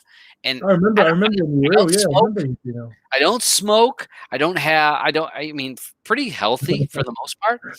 And sorry, Stephen G, that's not bad. One word, colonoscopy. Nope. Hey, that's a whole load of nope. No, you know what? Look into that. You can actually do that at home. You don't have to go through the whole thing. Why would you want to do that at home? No. I'm telling you, look into it. Dabs it. Just saying, that's not what you think it has to be. There's so many. I actually got $25 for doing it. All right, so you camera up your arsehole to see what's going on. Nope, didn't have to do all that. So yeah, there's there is in the U.S. She's not drinking, by the way, so she's not. I saw she's not drinking because I wanted her to test because I bought her this thing called Ula for Christmas. I bought her Ula. I think it's ULLO. It is a wine filter. It actually filters out the nitrates in the wine. And they were talking about a lot of people, the reason why they have a hangover after they've been drinking is because they're allergic to nitrates. And when she was here after Christmas, we were testing it and never had an issue with her having a hangover. She was home yesterday. I was drinking some beers last night because I was off today. Had some beers last night. Her and I were talking. She drank some wine, and then she's been feeling rough all day. And I said, "Did you use your filter?" She's like, "No." I said, "You should have been using your filter." So, yeah, that's it's not a cheap device. It's I don't know, $50-$60 for the device. Filters are $3 to $4. But you could just not drink. Or not drink. Well, yeah, right. If you've been around me and Blue, you're gonna drink because we're drinking. Once COVID's, I think it's fair to say, once COVID's over, I'm coming over. You need to. I need to come over. You need to. I'm gonna be in Canada anyway, aren't I? So let's face it, I'm gonna be over it somewhere. But yeah, I think once COVID's sorted, there's a couple of us who keep talking about we'll just turn up and knock on your door. We're gonna come to your work and be like, "Hi. Have we got any meat for this?" I ain't working for a while. I told Blue I'm coming up there in my thought. No. Listen, COVID will be over by the time before you get up there. We'll come to you in your town. I'm not saying where you live, so I thought I'd just not say the name, but yeah. I love Griffin. Griffin says, so we learned tonight that Dabs will put things up his bum for 25. The thing is, I can hear him saying that as well. Yeah. Oh, Griffin. Oh, my Lord. Yeah, it's going to be a fun time. But if you're a wine drinker, I highly suggest you. And I don't, Blue, she can if she's still watching, she might have turned her TV back on. If you're a wine drinker, you may want to look into the Ula. It has. I know with her when we got that for Christmas, she didn't have a hangover a day. I don't remember her having a hangover after Christmas Day when I gave that to her. And I was off a lot of those days. And I don't want to say I'm a bad influence, but I'd be like, "You ready for some wine?" And so I'd get her drinking wine, and I would drink a little bit of wine, and then I'd start drinking beer. And but the thing about with that filter, the filters are not cheap. But you think, would you be willing to pay $3 not to have a hangover? How much is wine over there? Oh well, Blue, the high dollar girl that she is, I can get away with drink. I can get that $8 bottle of wine. $8. You can buy $8 for a bottle of wine. You can buy wine over here for like £3 in Lidl or Aldi, and it's still great. Yeah, now that we do have $3 wines, but $8 was the cheapest wine that she liked. I don't drink, but some people enjoy it. I see plenty of people just picking them up. Yeah, you got to. Yeah, she found that the eight. I think that was the $8. I think that wine she liked. I mean, there is some more expensive wines that she liked, but she enjoyed the $8 to $14 wine is where she found that was what she really liked. Hey, Vaping Vessel, thanks for joining, bud. Hey, hit us up. Maybe you want to jump on one day just to shoot the shit. I like Matt Redneck's comment, Mad Dog 2020. I remember that stuff. Oh, man. Mad Dog. Oh, we had loads of cool stuff. We had Hooch, which was a lemonade alcoholic drink. White Lightning, which was 3 liters of cider for like 50p. All the pissheads down the park used to just sit there and drink White Lightning. And then you got 2020, K cider, WKD, and all that shit. Oh man, those were the days. Well, I'm trying to think. All right, in the U.S., we had Boone's Farm. Back, and that's like the cheap wine when we were teenagers that they would buy at Boone's Farm. Buckfast, you man. Buckfast. Drinking it hard. But yeah, it's I know that, like I said, she likes wine. She doesn't like beer. I did. All right, so for my best friend, I bought him Glenfiddich 21 year.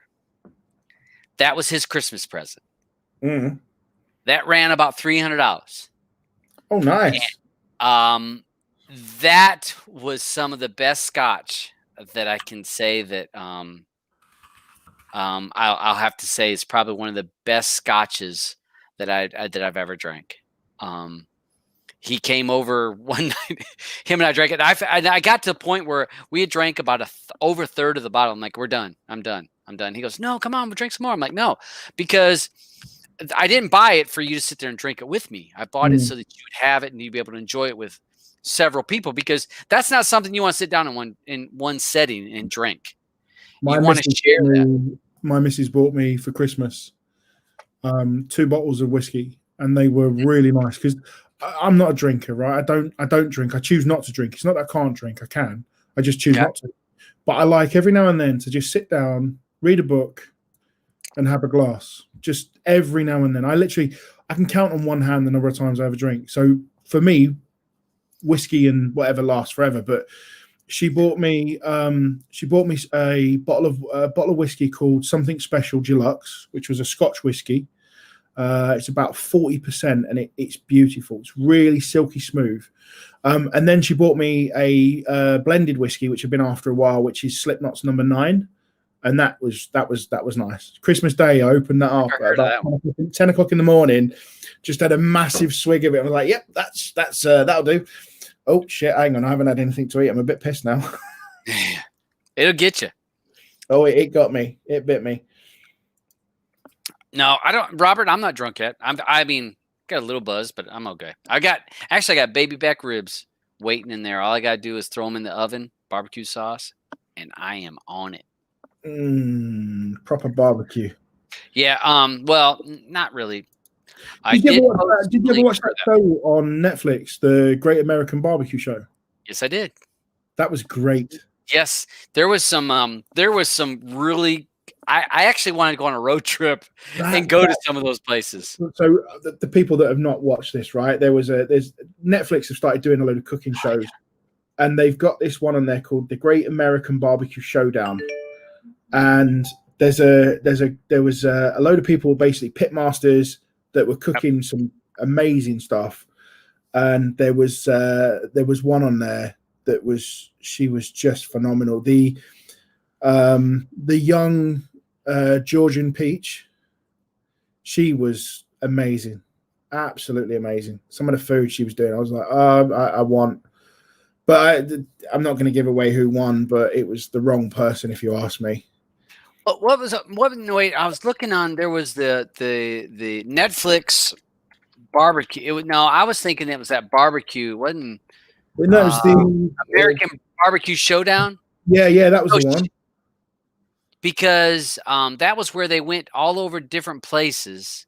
No, it was the American Barbecue Showdown, which is where they were cooking. Yeah, it's the American Barbecue Showdown. It's one series. Basically, they're in a place in Georgia somewhere, and they get like eight chefs together. Well, not 8 chefs, but 8 pit masters into this building, and basically make them cook over a barbecue.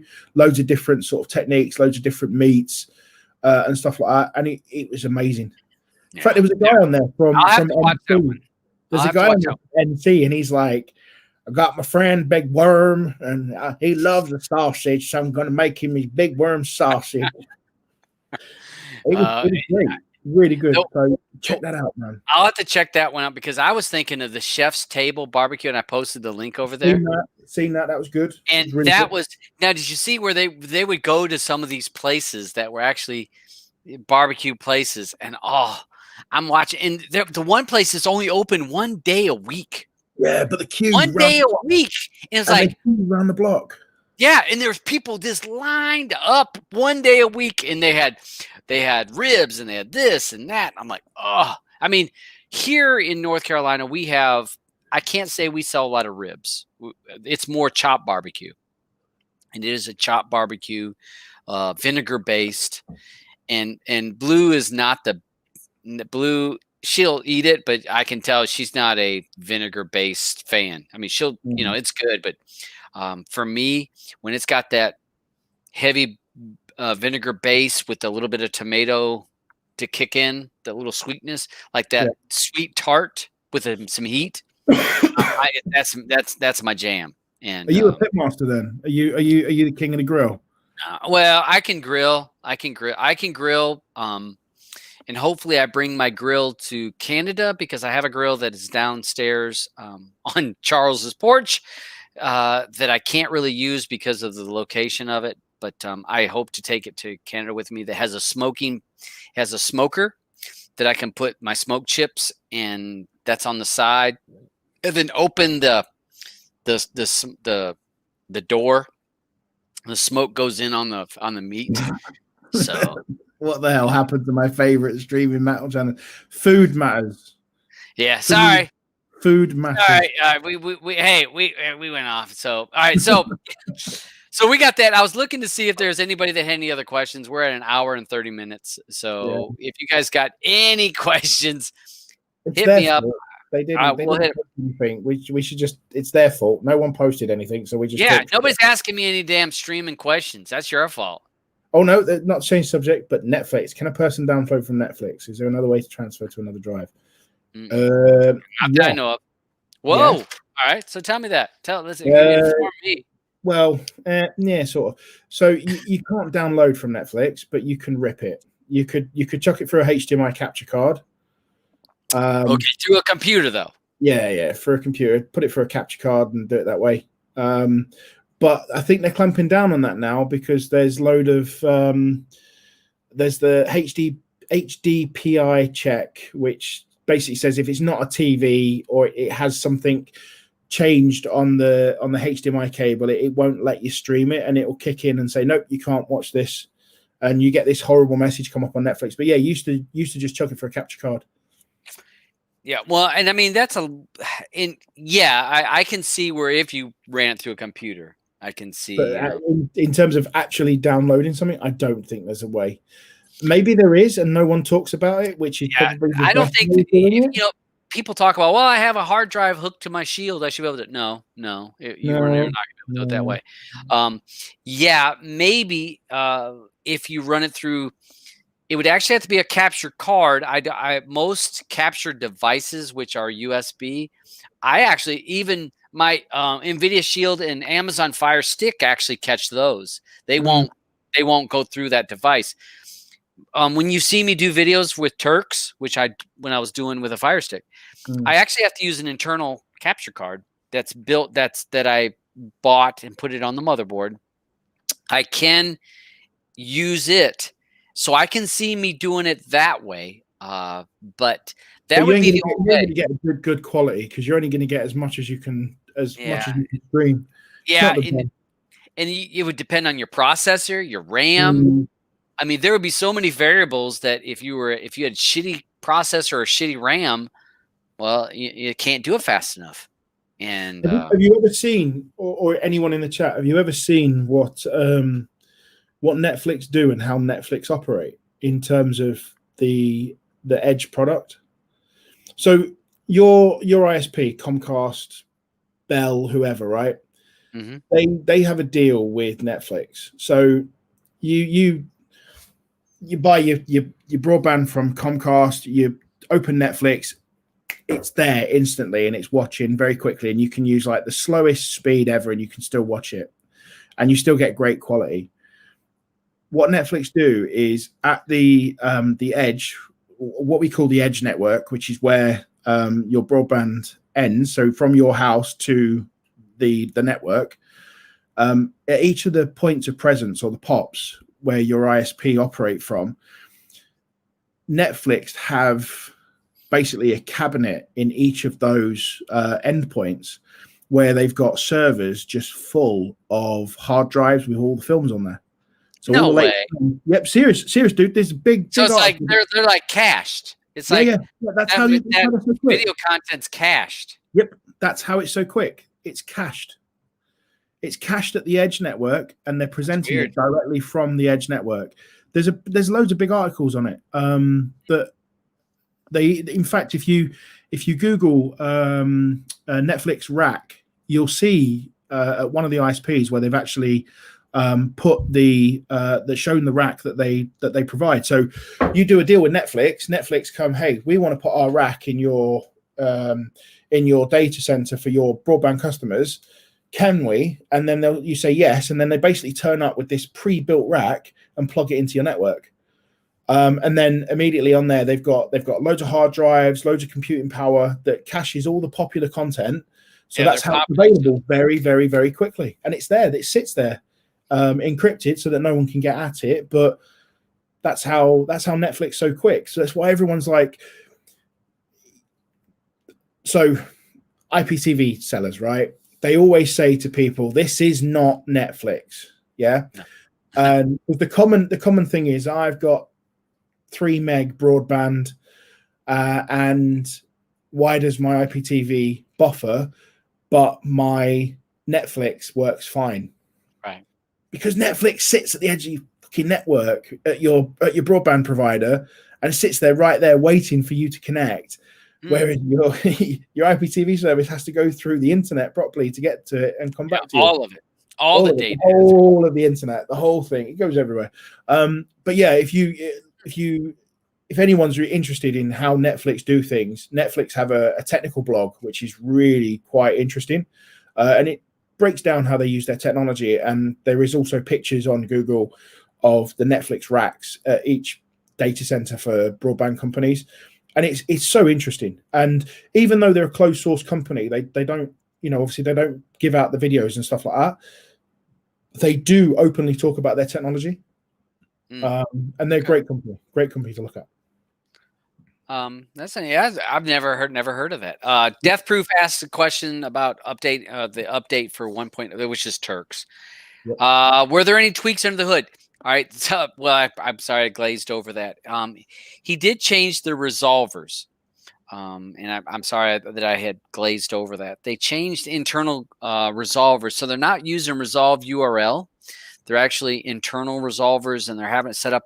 What they're hoping to happen in the future, and he's working towards it to work through, is to be able to have more 1080 and maybe even 4K content will be available through theirs because of the resolvers and where it's going to be, where the content's stored.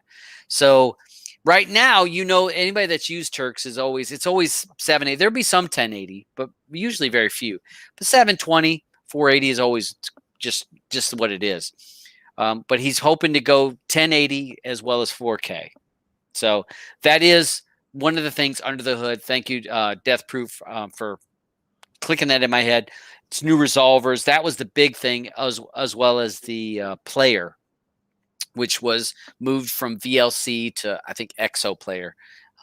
That was, let me see, there was, so just use Kodi to download it. Most add-ons have, there's a lot of add-ons, and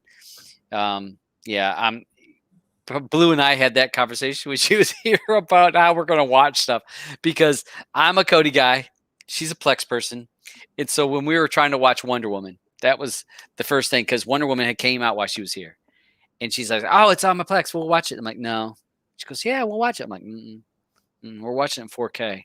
That's where I watched it from. I watched it from my Plex as well. I said, just wait a minute. I said, I'll get it on 4K. And I downloaded the 4K version to my Plex. And I said, we're watching it 4K through my Plex. She goes, we got to wait. I'm like, yep, you're going to wait. I said, because we're not watching it right now anyway. So it was funny because, you have different ways of watching it. There's just so many options. All been posted on here. UFC tomorrow. ABC? What? At 3 p.m.? Dabs won't be watching it. Must be. Oh, that's got to be over in on Fight Island. So they're fighting over in Abu Dhabi. So I won't be watching that. 3 p.m. Yeah, whoever. Next week will be Conor McGregor. Oh, I'm looking forward to that. Conor McGregor. So get ready with your IPTV services and expect lag and buffering, because everybody and their brother will be watching that. So you're going to try to watch it through some of your free options. Do you remember the Clark Griswold? Windows up, roll them up. It's going to be VPNs up. Quick, get your VPN up quick, because everything's going to be blocked. It's going to be, and everything's going to be hammered. Remember when Conor McGregor, what was it, UFC 200, Conor McGregor and somebody else was fighting, and I had people over and I was using Stalker, and I got embarrassed. So if you're going to invite people over to your house, nothing against the crew or GoTo or Asgard or all these other folks, don't rely on a free add-on if you're inviting people over to watch the fight. That's just because, sure enough, so many people will be watching that fight because McGregor coming back. It's going to be pandemonium. It'll be crazy. So but even the paid for services can't. Oh, even those. That's why I have a couple. And no, and I don't mean the illegal paid for ones. I mean the actual proper paid for ones. So Virgin, when it was the Joshua fight a little while ago. It was £24 a month, £24 to watch the match, which was like $28 or something. It pixelated the entire way through. And you paid for that, but yet all the IPTV services were crystal clear. And people wonder why they go to pirated streams, because even the paid for ones were just struggling. But the Conor McGregor one is going to pull in some massive bandwidth, and if there's going to be an opportunity where your broadband company in the UK is going to stop you from watching IPTV, it's going to be that fight. Mm-hmm. It's going to be this weekend, because there's Manchester versus Liverpool, the big derby match, and then it's going to be next weekend. Yeah, they'll go after that because that's worldwide. Juggernaut asks, should I cancel Disney till next season because this is the way? No. Why would you do that? Disney Plus is awesome. I only have it because it's free for my. If I didn't get it from my cell phone company free, I wouldn't have it. Because for me, I have real to bread and premiumized. I can watch anything I want in any quality I want.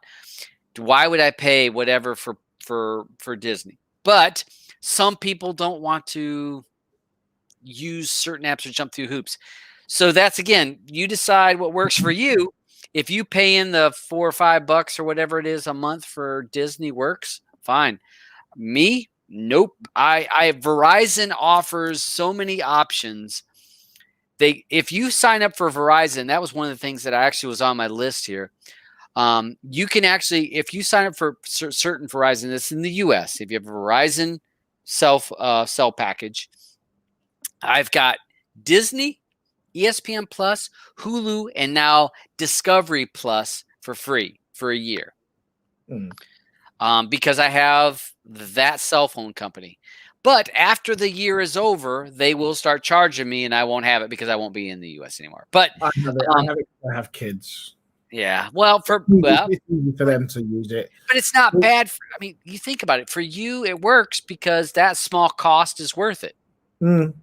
My Plex is full of stuff. I mean, my daughter's like, "Daddy, I want to watch this." Yeah, it's there.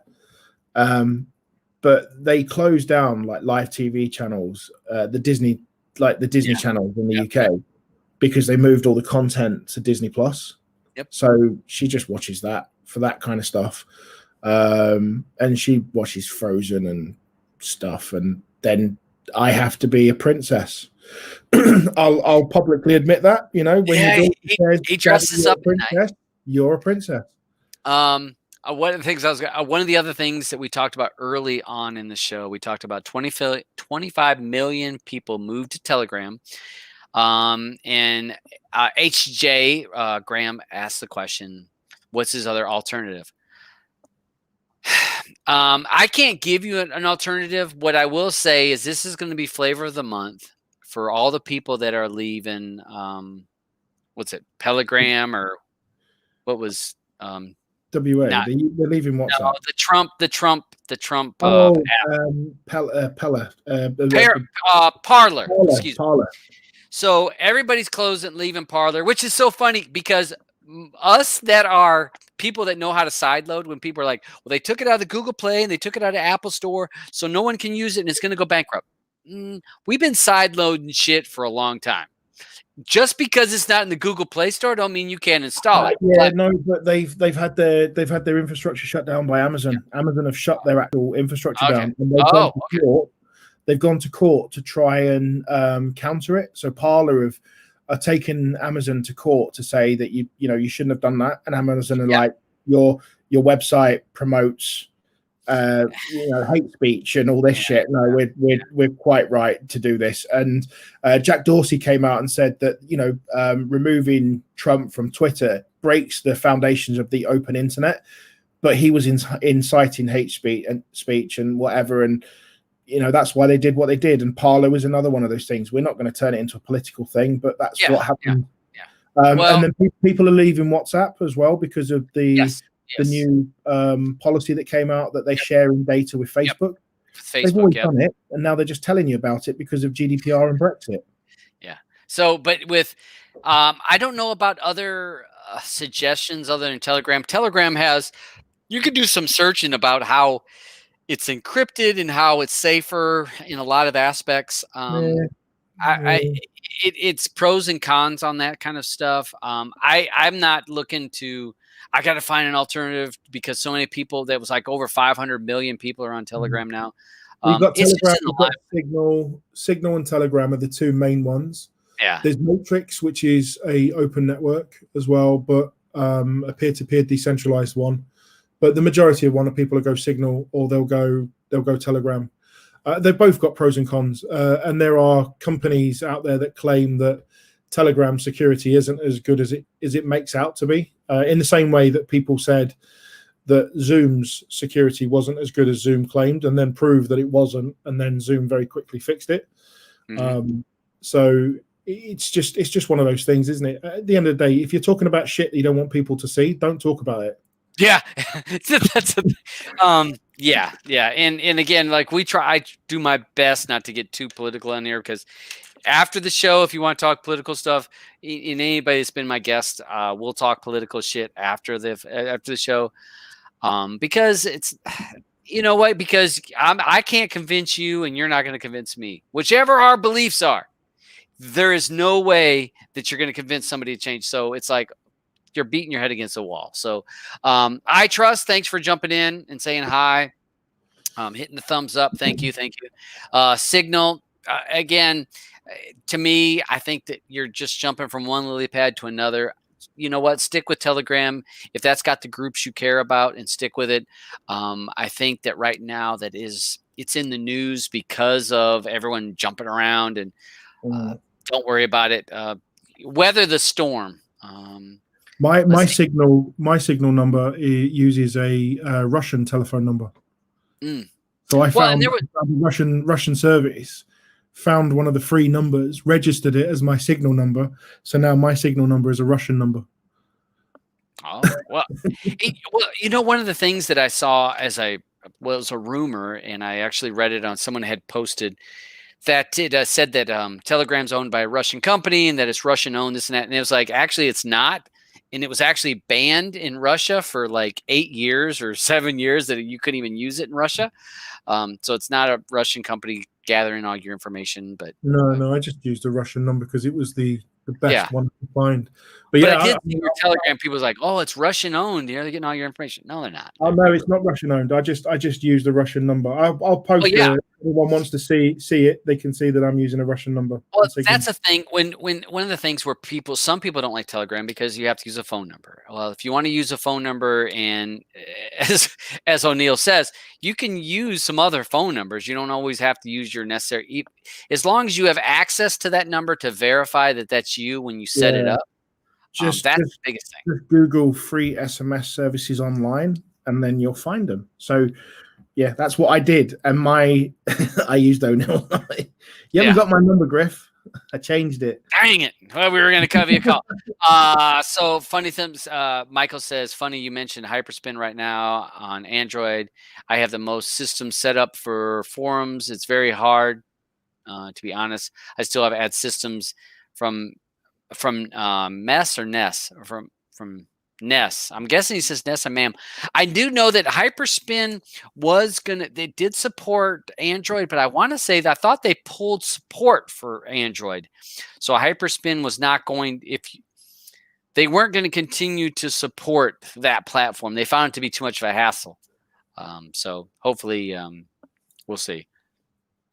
But, find out what you want when we talked about emulators and stuff like that. Go simple.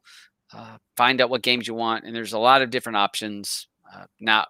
Nobody's right about that, so it just depends on your opinion and your dedication. How much time you want to spend, and how much work you want to put into it.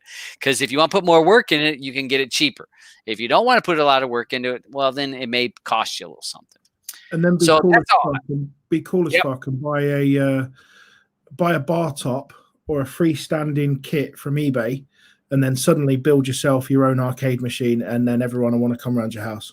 Oh, well, and I showed you guys a couple weeks ago.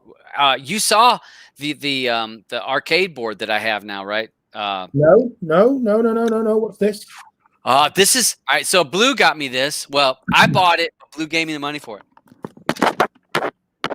Funsters, people can find me on OnlyFans if everything shuts down. Yeah, I'm already following you on OnlyFans, and I've got to be honest, the things that you're sticking in places shouldn't be on in public. But thanks for that, by the way. Oh, X Arcade, nice. All right, X Arcade board hooked to my Raspberry Pi. So you hook this to your Raspberry Pi via the cords, which you can't see because they're over there. So hook this to the thing. 2 joysticks, rolling bar, hooked to my Raspberry Pi, hooked to my TV. This, and I was going to do a video for it. I just haven't done it yet. This is That's a Old serious man hard on right there. I mean, that when I got that, who needs Viagra? oh, and for me and well for you and people that age, it's like, Mhm. oh yeah, because that was one of the things when Charles came up here, and he's not a big arcade guy, but he plays it some, and we're sitting there playing fighting games, and we're playing side by side, and You say the size of that, you're gonna have to sit on each other's lap. well, no, it's I mean, well, not me. I mean, yeah, it's wider than you, but yeah, you can buy on eBay. You can buy the like the kits, all the pre-made kits build like a bar top or a freestanding. Yeah, a couple $100. Yeah, no. In the UK, you can buy a freestanding kit, just the wood for like 30 quid. Oh, that's not counting the buttons. I'm talking the buttons to set up the wiring, all the stuff that goes in it, though. It's not as expensive as you think. You can buy. I did look into it because I was actually going to build my own. And I was going to drop with the trackball. And if you buy good joystick and good buttons, I was going to invest. It was going to be not quite a couple $100. It was going to be close to it for me to build all of the stuff. And if you bar stand, which is for you guys that may not know, for a bar stand, it sits on a bar, and it's like so tall. Its screen is built into it, and you got to have the monitor. So when you start, so that's where your Facebook Marketplace comes in, and someone's getting rid of a Dell monitor for a $5, and you're like, yeah, I'll have that. I'll give you £3 though, and then you suddenly start using those things. That's that's proper like recycling everything, and it's great. But that thing that you've got there that's phenomenal. That looks really good. Yeah, this is going to be where this is going to be, how my setup will be in the future. And Blue and we talked about it in our TV gaming room. In our house, I will have a TV mounted to the wall. It doesn't have to be a big TV. I'm talking like a 32-inch, so it's not going to be big. Glass rise table with some high chairs, and then that set up on a top or table so that it sits there, and then the monitors right here in front of you. So when you're playing, your eye level with my Raspberry Pi built into it. Done. I wanted to build a whole arcade system or a whole arcade cabinet. Now I'm going to go this route. I will save on that, and I will save that extra money for my pinball machine because I want a virtual pinball machine. And Blue already knows that. Pinball wizard. I'm looking at because one arcade has some semi-cheap virtual pinball machines.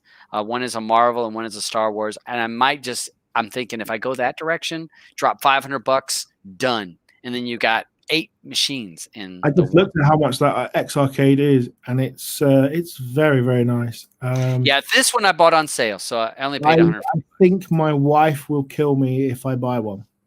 Look at Blue. I'm the best wife ever. Can you have a word with my wife, please?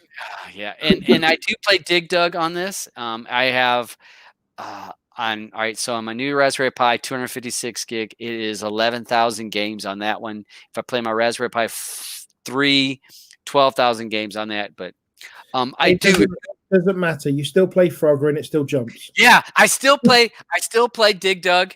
I still play Galaga. I still play Defender.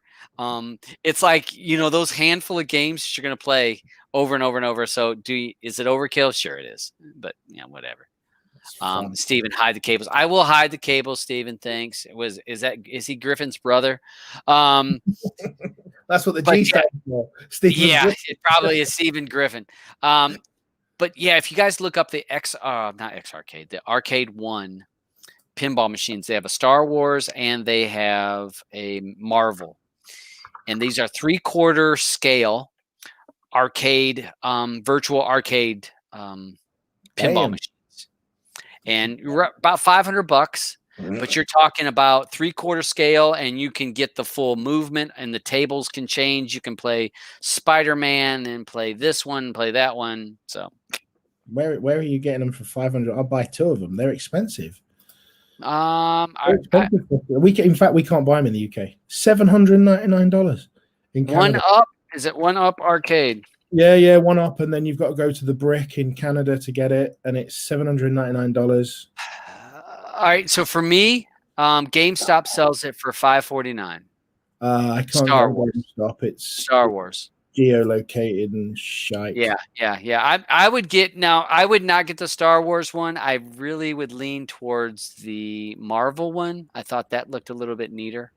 I think Marvel would be a little bit better than Star Wars. So it's not the same though, is it? As a physical ball jumping around and then you knock it, and then you get yourself an extra life by banging the table. Well, you actually have nudge, which the only thing they downside or down some of the, if you watch the reviews, the nudge is you have to really move the table to nudge it.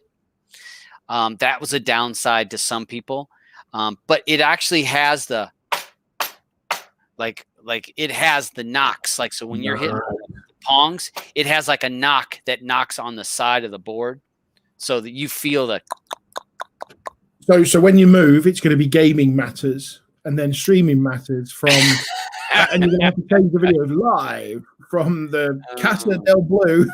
Yeah, it's gonna. That's. I mean, those are my youth, and I enjoy it. So hopefully, Virtual Man will be on the show, or Drew Talks will be on the show, and he'll talk gaming in the next coming soon. But we're gonna go ahead and roll out of here, because we're at over 2 hours. And next week, just to say before let O'Neill talk, next week is Antenna Man. So you guys check out for next Antenna Man. O'Neill, you have anything you want to go before we roll out? No, just be nice to each other. Stop being idiots. That's a really blasé one.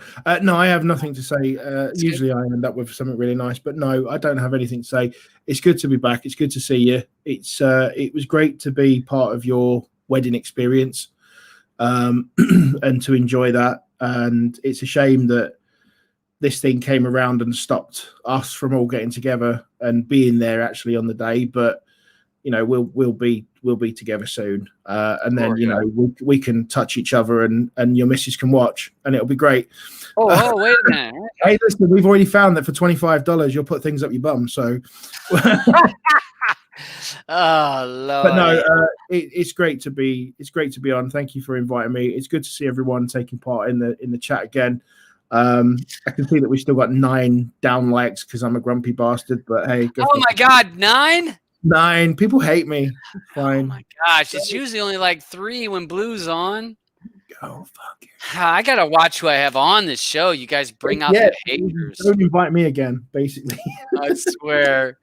So hey, it was great to have some of our friends that were able to enjoy the wedding when we had it. It was beautiful. It was really nice, and we really enjoyed it. There was a few of us from the old days, all on a Zoom chat, watching it, and we were rooting for you, and so you started dancing, and then we're laughing at you, but we loved it. Yeah, I showed Charles had took pictures, so I actually showed them on last show. At the end of last week's Streaming Matter show, I showed. Make it look like I don't pay attention to your show. Why don't you? Yeah. I showed I showed the photos, and Blue actually came on at the end of the show last week to talk about it, and you see some of the stuff, and so, but yeah, it's all good. You Dan, we're all, it's good. We're all nerds. I can't help it, and I don't mind the haters. Whatever, it is what it is. YouTube, they're not a fan of me anyways, so they tolerate me. But I posted a link for RetroArch where people had asked about that. And the only thing I want to say thanks for everyone joining. Next Wednesday, we'll have Player Pass. Player Pass next week. If you guys would watch the show, we got Wonder Woman 84. So we want to know what you think of that. And then Alban picked Last Full Measure. So that's next Wednesday. So that's no tech talk on that show. It is, did you like the movie? Not like the movie? Why did you like it? Why did you not like it? That's all it is. No tech talk about that in that show. Can next I give week, you a bit to watch on that? Huh? Pay close attention to when Kirsten Wiig goes to the gym. Oh, It's okay. it's one of those pause, rewind moments from your youth. In which one? In '84. Okay. When she So goes to the gym. she goes to the gym, and she is Okay. in phenomenal gym gear. And Okay. it's a pause moment. It's a I'll pause. definitely check it out. It's a moment. I'll check that out. So thanks again for everyone joining. Tyler, the antenna man, will be here next week. So get your antenna questions ready for next week. And I will say one prolific thing, if you guys, I've only got 70 people watching, but as Carl said about being nice to people, whatever in the US, whatever political view you have, posting on Twitter and Facebook changes nobody's mind. I think right now, those two platforms, these social media platforms, are probably some of the worst things we have going right now, because most of the time, those platforms, all you're looking for is people to agree with you. And you're also looking for people to argue with. And there's always plenty of that. In our political environment right now, I think that we are looking, I think people in our world right now are looking to divide everybody, be it whichever side you're on. This side, that side, left, right, Republican, Democrat, whatever. I think that people are looking to divide people because it's easier to control people when they're divided. And I even say outside influences are helping to divide people. So when we post on political or on social media, you're making a choice. Are you posting something that's going to divide people or pull people together? We can spend hours arguing about it and what's right, what's wrong. And I'm going to tell you this. You're not going to, you're 99% of the people, you're never going to change their mind, because what they know is what they know. And what they know is right, and what you know is wrong. And I see this over and over and over.